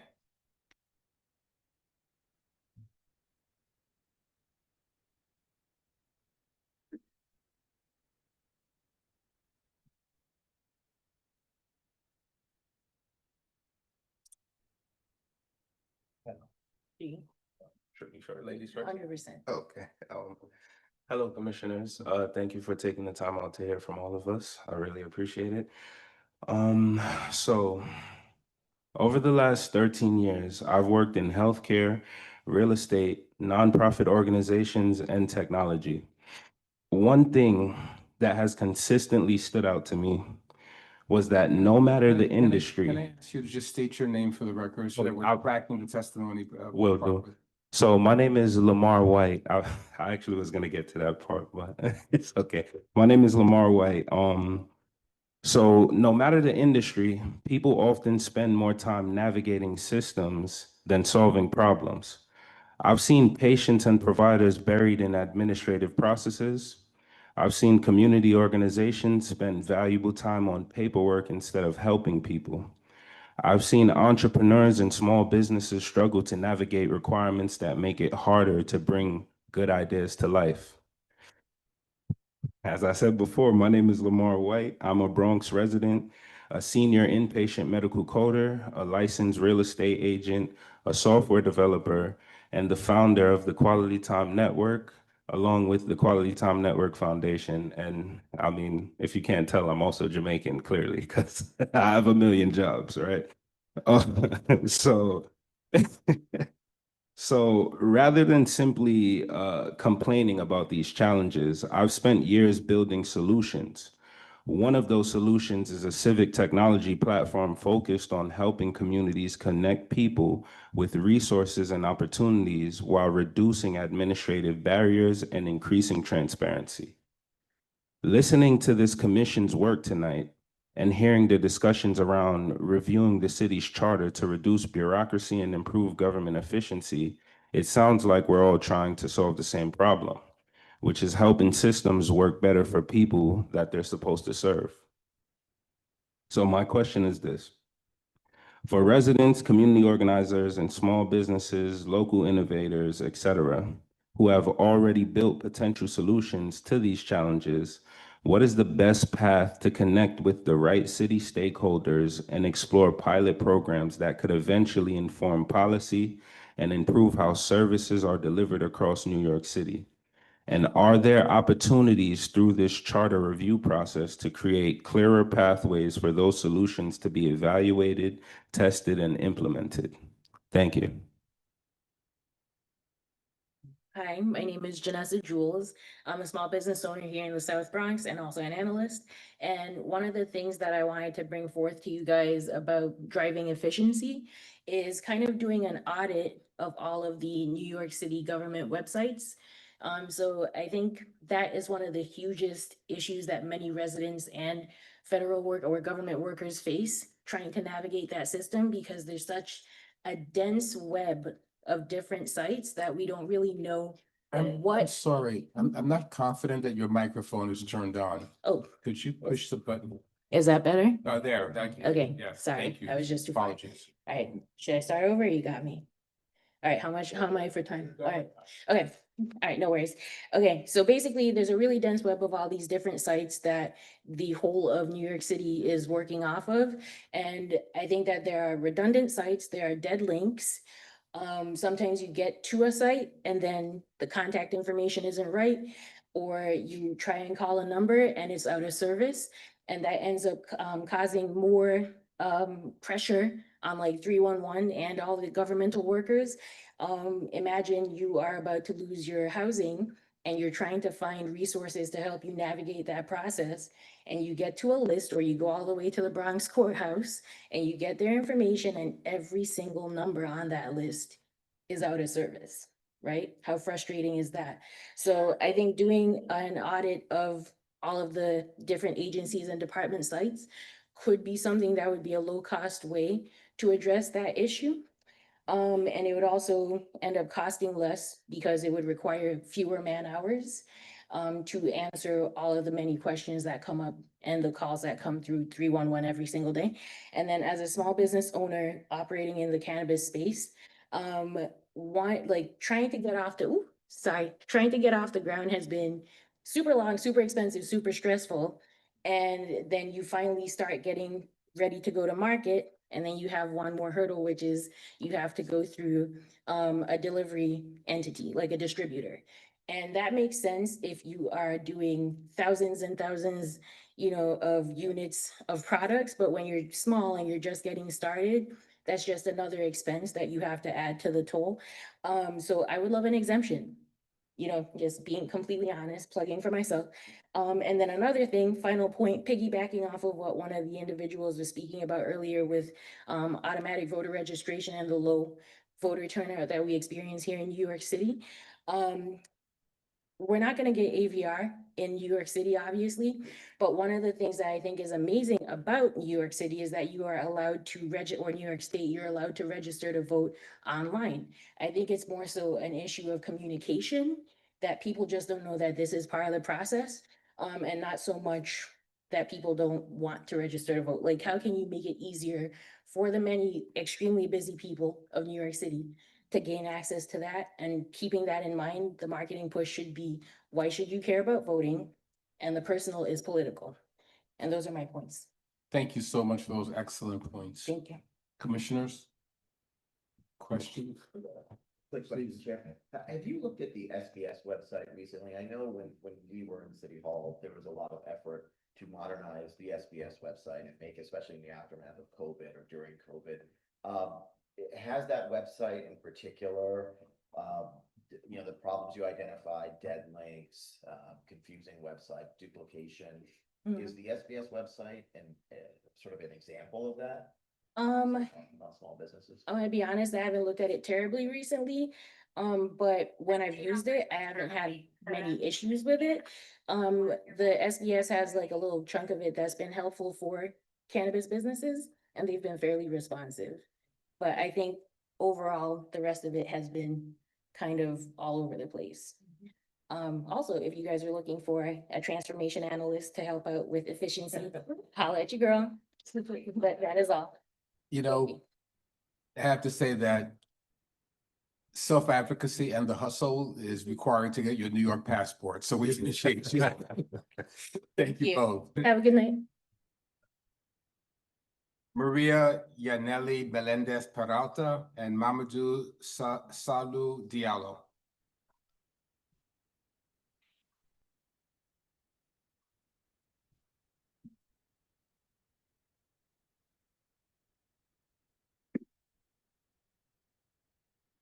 Evening, everybody. Good evening.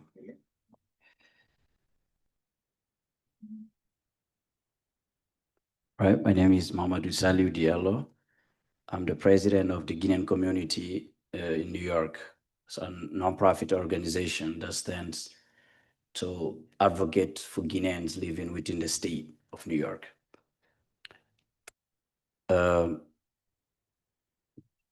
Thank you for the opportunity being here in front of you to talk about our daily basis and needs.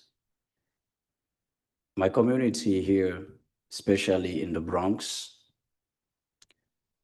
have a lot of concerns. But these concerns are common to every other New Yorkers, such as housing and small businesses. Most of us do have small businesses in the restoration, general stores, and others.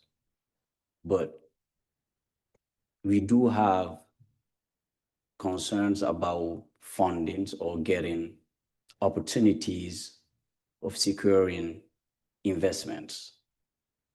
Looking at how everything, all the prices are going up, and people tend to have a lot of difficulties to get things together. Now, someone with a small business, not only he or she is struggling alone or by himself to get things together, but the community or the people within the city also do have those issues. So if a bread used to cost $1 and people already having issues or problems getting money, and tomorrow that same bread costs $2, and when you go to the store, people say, oh, these prices are too high, when the owner also pay high to get these, and people don't have enough to get by.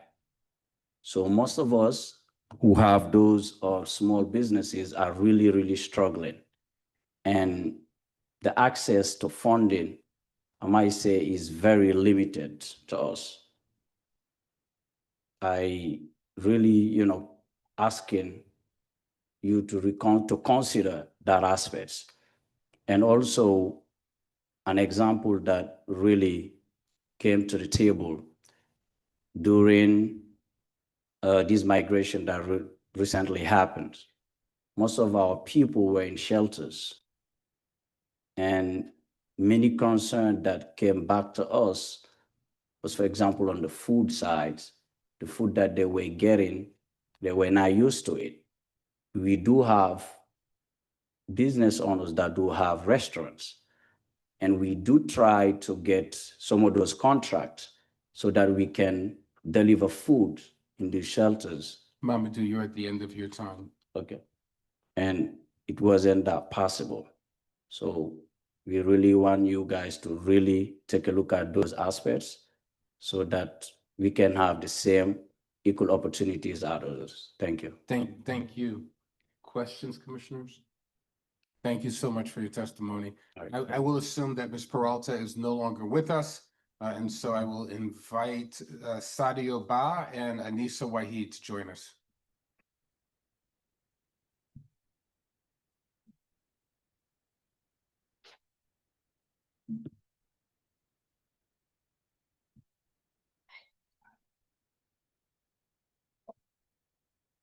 Thank you very much.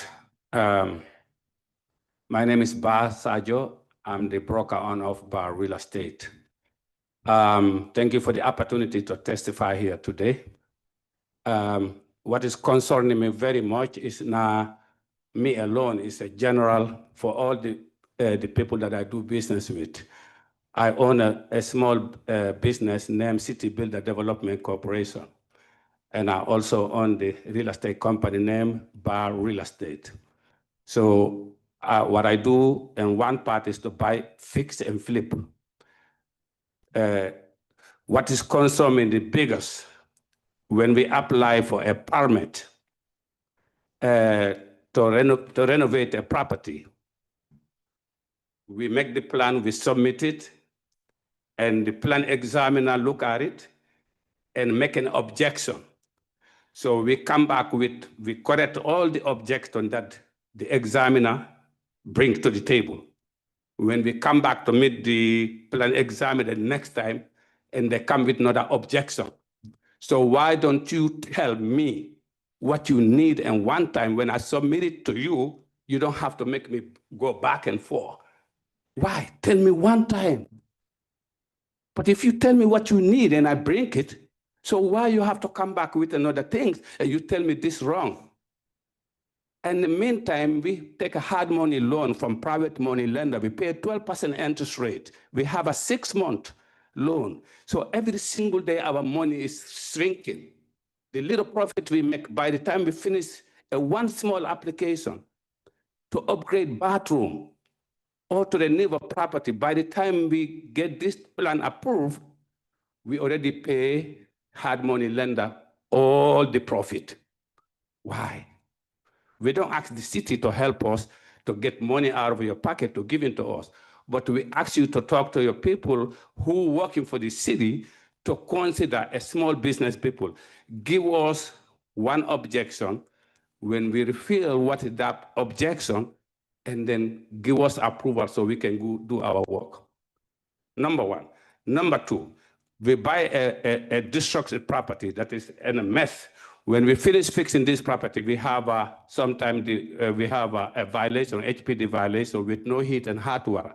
We renovate the whole property. We have everything working. When we apply for HPD to come and do inspection to remove that violation, they take a 3-4 months to just come and inspect. We have a heat and hot water. So I have a big concern about that. It's not much time for me to express my feeling, but I'm very angry. And when it comes to that, I am extremely angry. This is not me alone, for the entire people, small business people who do business, do what I do. Thank you. Thank you. Your frustration is well expressed and it's received and felt. Thank you. Please. Oh, hi.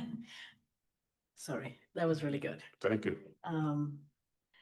Hi, good evening. My name is Anisa Wahid. I am the founder of Tara Kitchen, a boutique Moroccan restaurant group and a proud certified New York City MWBA business. First of all, I just want to say, as someone who literally drew a workflow chart for my husband and kids at home to do dishes, this commission is my wildest fantasy coming true. Very excited to be here. A lot of the stuff that I wanted to talk about has already been brought up as an MWBE business. Procurement, certification, websites, different uploads, downloads, payment, all of that stuff. So I will not go over that again. But that definitely needs a overhaul. It seems like those sites were coded by Adam and Eve. I think it's time we brought them into the AI age, especially being New York City. So I don't want to talk about that, but I do want to bring up within the MWBE systems, for a small mom and pop business like mine, I don't necessarily qualify to do the large procurement jobs and bids that actually come out through Passport and Kroll and those kind of things. So I'm really interested in micro purchasing. And if that is something that could be made transparent and something more accessible to small businesses like myself, it's really the difference between us surviving and going out of business. So that is my recommendation today. That process has been very convoluted. It's not a transparent process. And I'm talking about purchasing below the $25,000 mark. It really could be a game changer for independent restaurants with this current economy and the current softening of the consumer market, doing stuff for the city, boxed lunches, breakfast meetings, what have you. For over 1.5 years, I've been trying to do that and with zero success. Thank you both for your testimony, and thank you for modeling best practice. You finished with 2 minutes left because you I can go on. No, you recognize that things were already said and you wanted to get right to your recommendation, which we really value. Questions from the commissioners? Great, Francette, Henry? Well, particularly for from a restaurant perspective, breakfast meetings, small parties that you guys might be having in offices. Every time I talk to anybody in the city, specifically for micro purchasing, what I am told is we don't order food, which I don't think is true, because if you go to Checkbook and look at all the procurement, you can see food is being ordered, and most often food is not being ordered from an MWBE business. So, breakfast, lunch, small parties, retirement parties, what have you. I do want to make a comment about SBS. I do think that the website is very useful. The SBS staff has been extremely useful.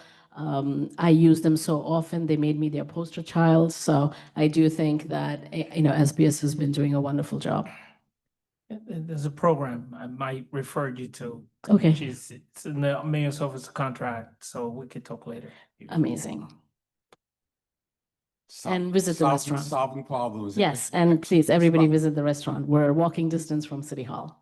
Thank you. 253 Church Street. Can the press get that? Chara Kitchen, 253 Church Street. We're gonna come do a tasting. Thank you so much. Yes. Thank you. Great. I'm very excited for this commission. Thank you both. Thank you. Mamadou Diallo, Damaris Zumanigui.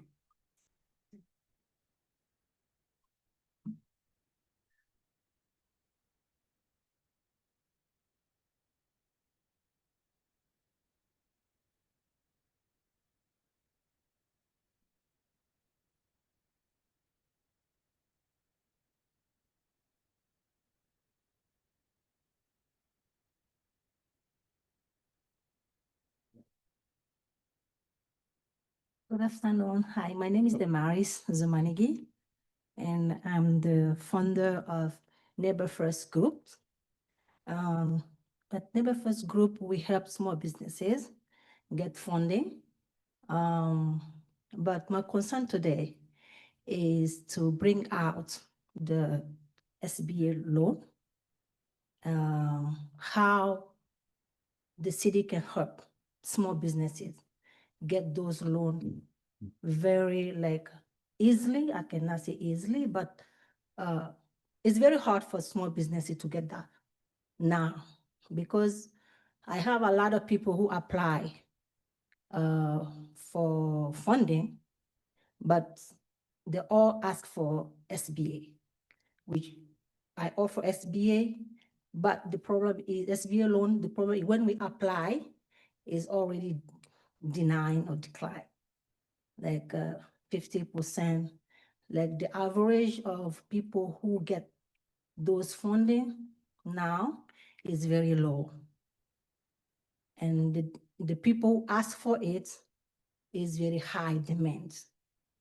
But the approval is very, very low. And that's my concern today. Because why I'm telling that, we have all those small businesses fighting to build their business. We offer some loan with high interest, but some people cannot afford those kind of loans,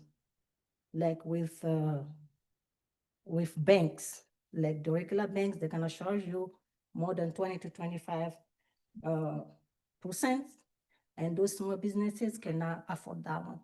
And also, my second concern is the startup businesses. I have a lot of cases, people coming to me, they want to start the business, but they don't have enough income. And we put all those data to give them the funding. But the best funding for me is the SBA loan, but it's very hard to get. Thank you.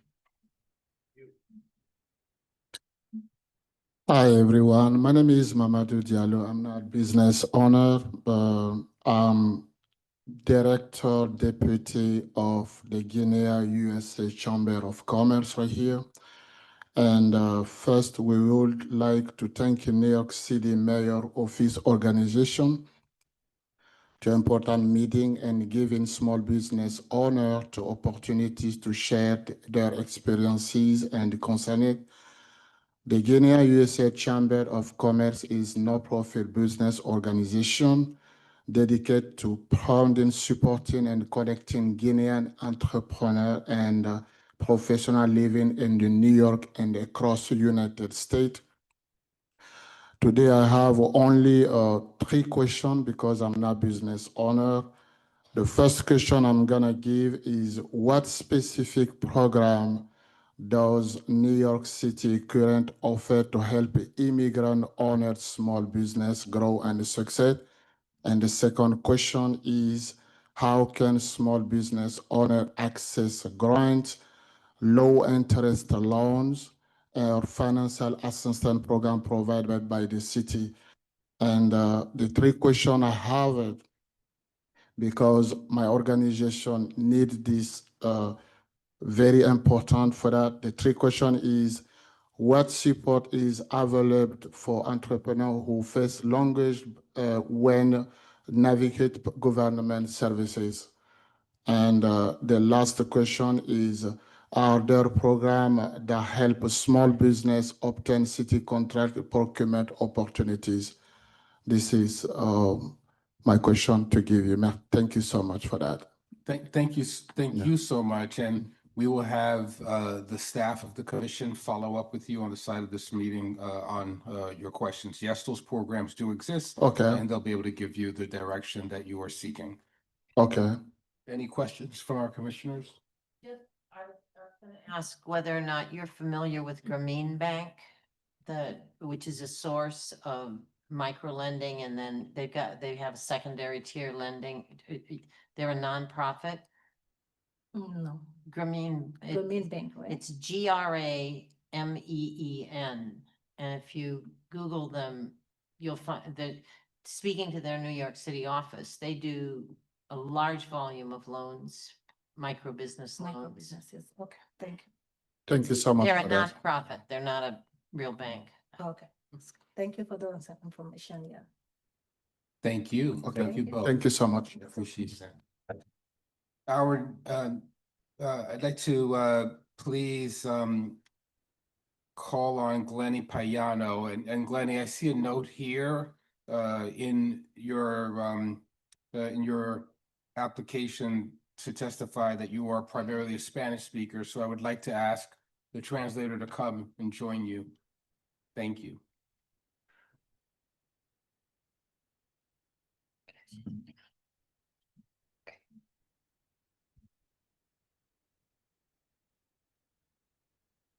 Buenas tardes, ella va a ser mi intérprete. Mi nombre es afternoon. Glenny Payano. Tengo una no-profit de violencia doméstica y también trabajo en un negocio privado, una LLC. Tengo 2 preguntas. La primera, ¿qué está haciendo la ciudad para ayudar a madres emprendedoras? Porque la mayoría está trabajando en su propia casa, aún teniendo todos los registros, porque la renta es muy cara. Aun cuando usted camina un bloque y de 5 locales hay 3 vacíos, ¿cuáles son los programas que hay para ayudar con la renta a nuevas emprendedoras? Y lo segundo es, ¿por qué en los centros de HRA, de asistencias sociales, solamente ofrecen las computadoras para que la persona llene las aplicaciones? O sea, ¿cómo una persona que desconoce el sistema, que no sabe inglés, puede llenar una aplicación? Por eso la mayoría de los casos están rechazados, porque en la mayoría de la aplicación la gente no sabe lo que va a hacer. Y también hay un problema muy grave. Pueden revisar la Corte de Apelaciones de Albany, todos los fee hearings que le hacen al sistema por situaciones con los documentos, porque en los centros los escáneres no sirven. Y yo entiendo que si ofrecen las ayudas deben de tener un personal adecuado para llenar las aplicaciones, porque es hasta un abuso que personas que no manejan esas informaciones la pongan a llenar una aplicación sola.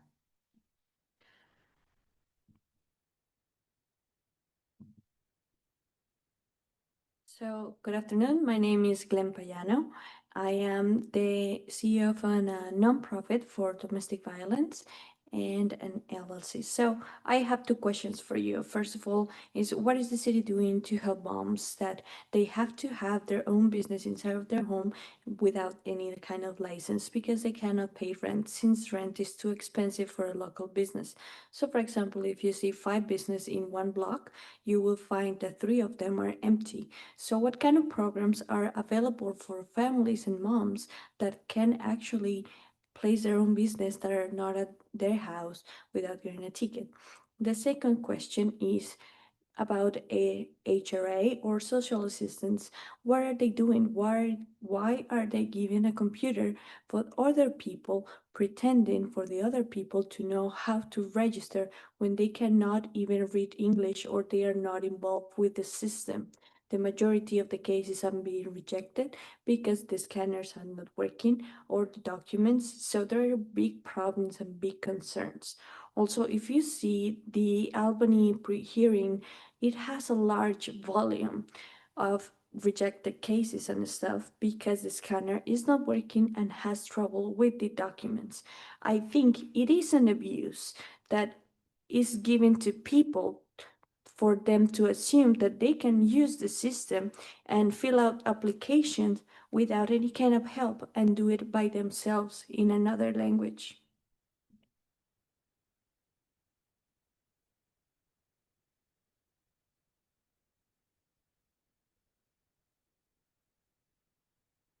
Thank you so much for your testimony.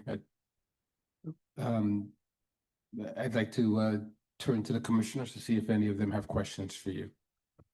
I like to pose a question also, más que una respuesta, porque ello hay un programa que se llama ICIP or CAP that has a deadline on March 1st. It's a program that you can apply for rent release. It's called the Industrial Commercial Abatement Program that is done through the city, which my members process. The deadline was March 1st, so unfortunately it passed. There's Restaurant Resiliency Program, which helps with leases.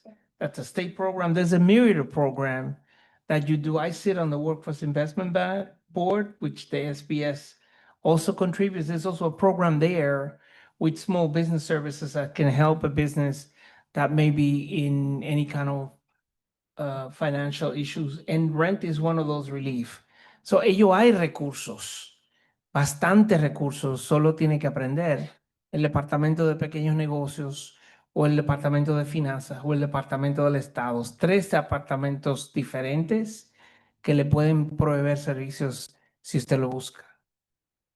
La mayoría lo rechazan por tema del crédito y de que son personas sin historial bancario financiero. The majority of these applications are being rejected due to the credit report and the lack of financial history. Mi cuestionante es que hay que hacer un programa para madres pobres, sin fondos, sin dinero, porque lo que reciben los fondos son los que tienen historial y tienen dinero. My question to you is, are you guys going to propose any kind of programs for mothers with low income? They cannot have funds because basically the people who can access these kind of programs are people who have a credit record and also financial funds. We appreciate the question. It's a terribly important one. It's not specific to the mandate of this commission, but we will carry your recommendations to the mayor and the administration. And your recommendations and your terribly important questions. Ok, muchas gracias. Y en cuanto al tema de HRA, ¿qué respuesta tienen ante eso? Okay, thank you very much. And regarding the HRA issue, what is your answer?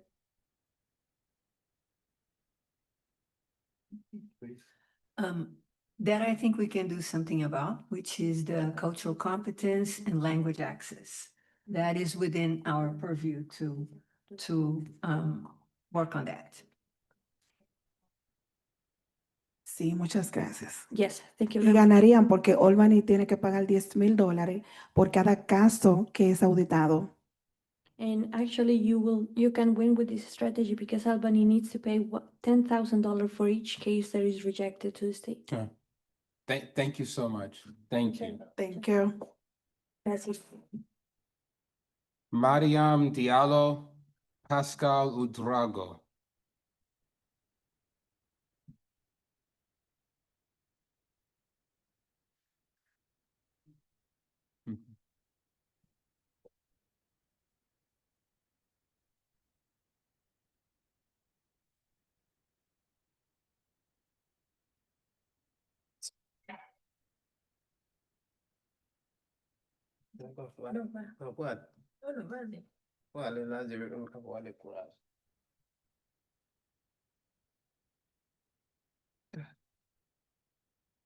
Thank you. Good evening, everyone. My name is Mariam Diallo. I am the owner of Guinea African Hair Braiding and the chapter director of GISCAT New York, the Guinea U.S. Chamber of Commerce. As an immigrant woman entrepreneur, I am proud to operate 2 hair braiding salons in New York that serve approximately 900 customers each month. Through my business and community work, I see firsthand both the opportunity and the challenges facing small businesses, especially those owned by women and immigrants. Today, I would like to highlight 3 challenges that deserve attention. First, natural hair braiding licensing requirement. Natural hair braiding is a traditional skill practiced throughout Africa and many cultures around the world. It does not involve chemical, relaxer, coloring, or other cosmetology treatment.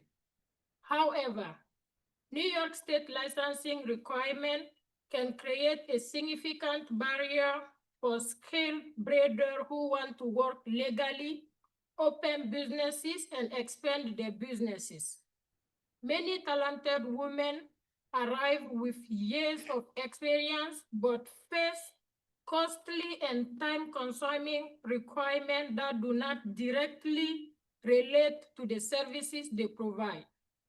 I encourage policymakers to consider the separate pathway for natural hair braiders that protect a public safety while removing unnecessary barriers for employment and entrepreneurship.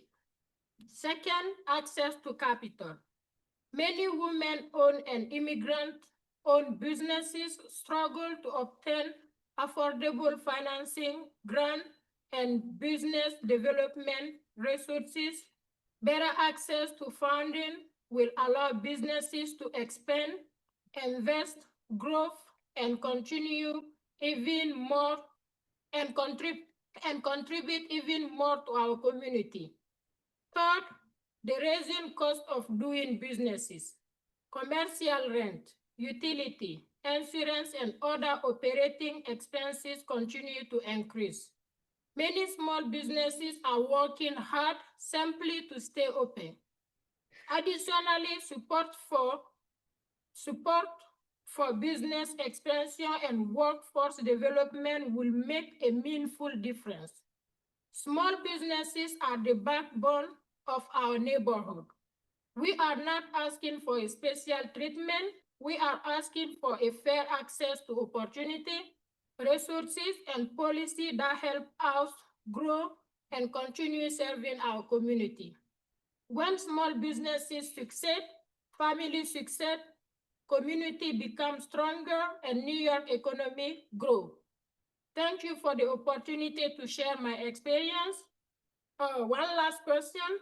What specific action is New York City taking to support immigrant women entrepreneurs and reduce barriers for industries such as a natural hair braiding?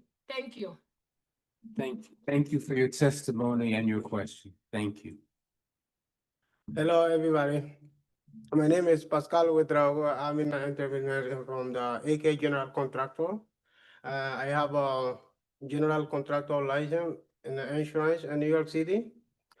Beginning, I work with a company and trying to do it myself. And I go outside, a lot of people doing the outside no license, and because they have too many problems to get a license.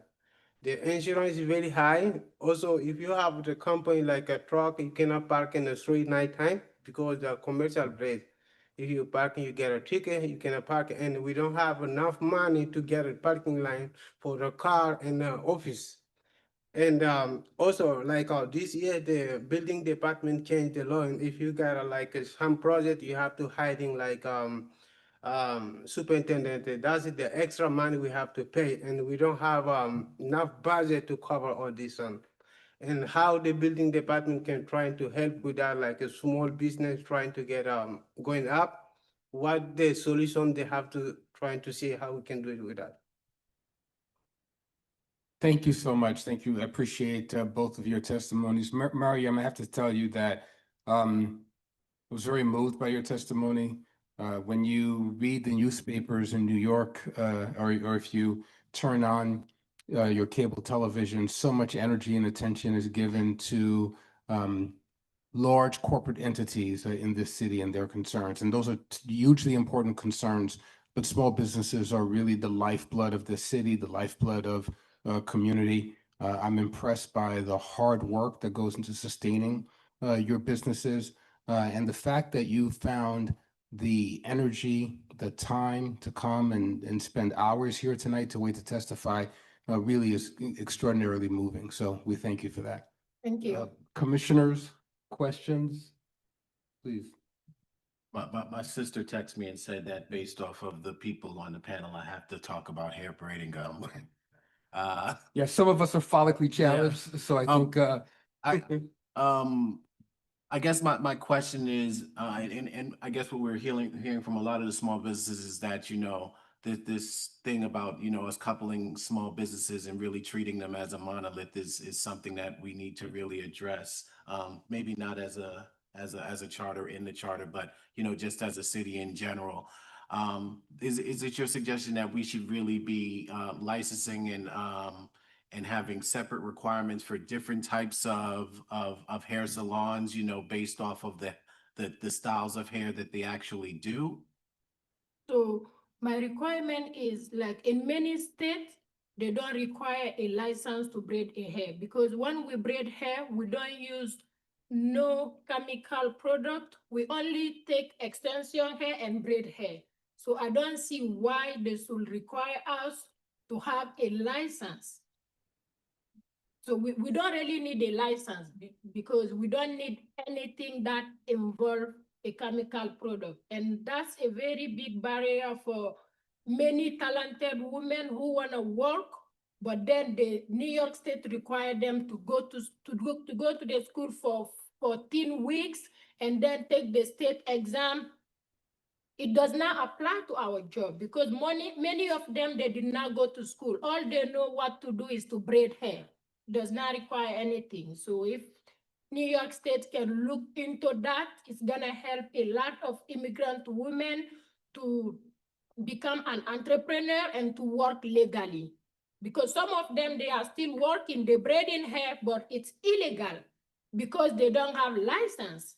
They have work permit, some of them, they have passport, they have green card, but since they do not have a license, that makes them work illegally. So some of them have to go to Georgia, to go to Maryland, because those states does not require a license to braid hair. So I don't see why New York State can now do the same thing. Thank you. Thank you both. Yeah. We have 4 New Yorkers remaining to testify tonight. So two pairs. And I apologize to those of you who have joined us on the live stream, who had hoped to be able to testify online. That will not be possible tonight, but I know that you've been instructed by our staff to submit your testimony in writing, and you also have the opportunity to join some of our remaining meetings across the city. Jessica Lopez, Sarah Espaillat.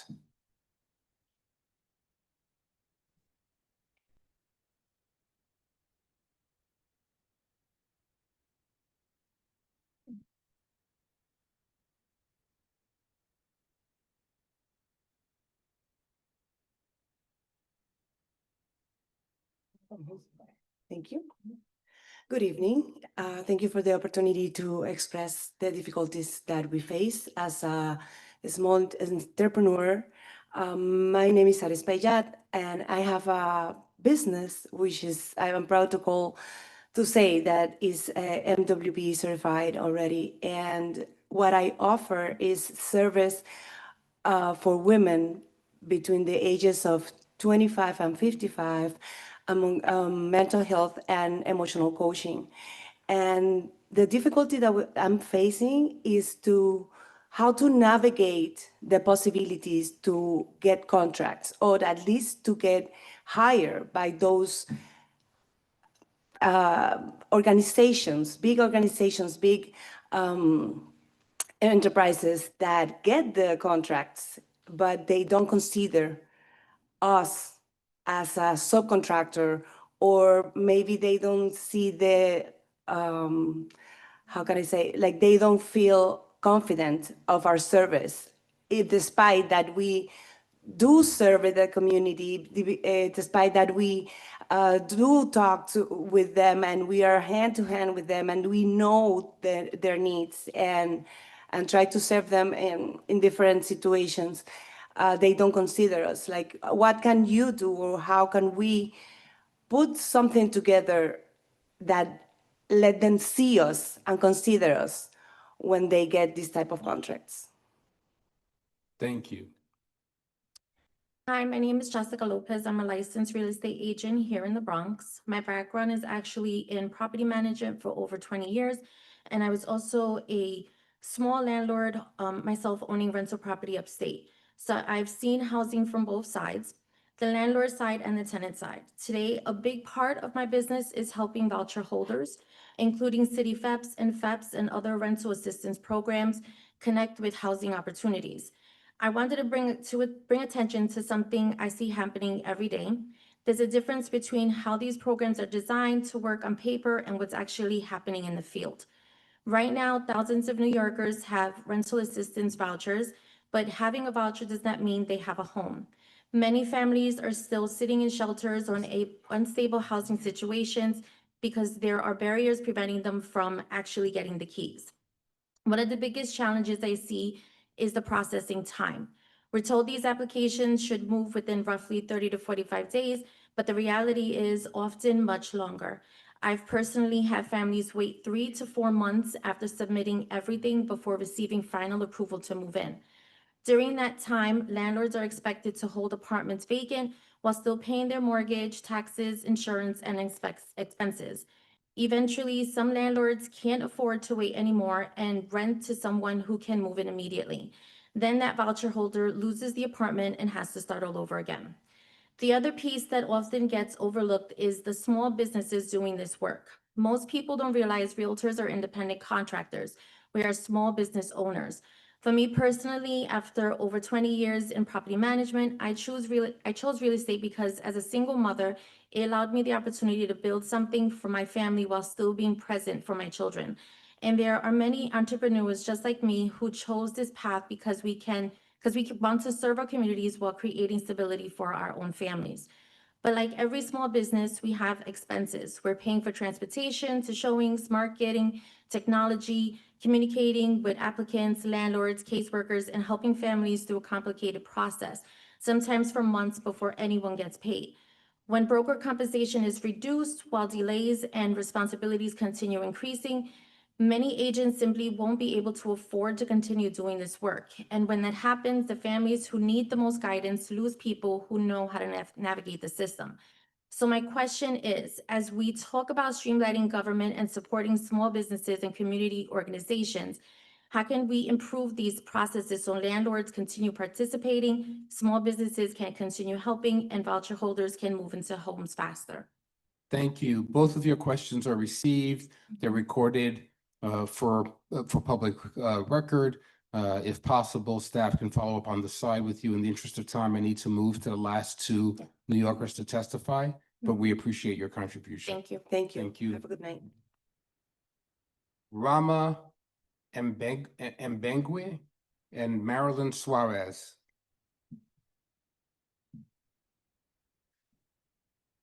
Marilyn, it looks as if you may be the very last. Or Rama. Are All you- right. Are you Rama or me? No, Mayerlin. Sorry. Oh, Good evening, Commissioners. My name is Mayerlin Suarez. I'm the founder of Origin New York City, a journey that started 1.5 years ago.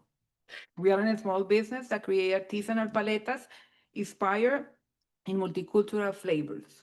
As an immigrant entrepreneur, I started Origin New York City with a dream of sharing my culture through food. But in order to make it real, it needs more than passion. The Article 20C license is essential because it gives a small business like mine the opportunity to operate legally, meet food safety standards, and grow with the New York economy. One challenge many small business face is preparing for the inspection process. We want to comply with all requirements, but it can be difficult to know exactly what is expected, especially for first-time business owners looking for guidance while rent is running. Additional support, such as educational workshops, clear checklists, multilingual resources, and easier technical assistance will make a significant difference. These resources will help business prepare more efficiently, reduce delays, improve compliance, and create a more efficient process for everyone involved. As small business owner, we are not looking to avoid regulations. What we are looking and we want is to understand them, to meet them and succeed. With more than guidance and support, more entrepreneurs will be able to build safe, successful business that contribute to our community and economy. Thank you for your time and your support to a small business in New York. thank you so very much. Are there any final questions from our commissioners? Thank Thank you. Could you just name which agencies do you deal with? The agriculture page. The state. The state, yeah. Not It health. has been a little difficult. Some of the licenses are very easygoing, like to get them. But in this one, it's like the websites are very messed up. Like you go to one page, then it takes you to another place, and then it brings you to a PDF that has 20 pages where sometimes you don't find translation for it. So I speak English, I study here in high school, but anyway, it is sometimes hard go through all that technical words, and it has been some challenge. Yeah. That's the State Department of Agriculture? Yes. Thank you Thank you. so very much for Thank you your very much. testimony. Thank you. Thank you to everyone who testified this evening. A special word of gratitude for the staff here at Fordham University, our stenographer, and our hard-working sign language interpreters, helping to make this an accessible and welcoming event. The next public hearing of our commission will be tomorrow evening in Brooklyn at 5 p.m. at Brooklyn Law School, which is at 250 Gerolman Street. It will focus on modernizing government and streamlining government technology. But like today, we will welcome testimony from all New Yorkers on topics related to the charter. I would like to ask our commissioners if there is a motion to adjourn this meeting. Is there a second? Second. All in favor of the Knicks winning tonight? Thank you all. We are adjourned.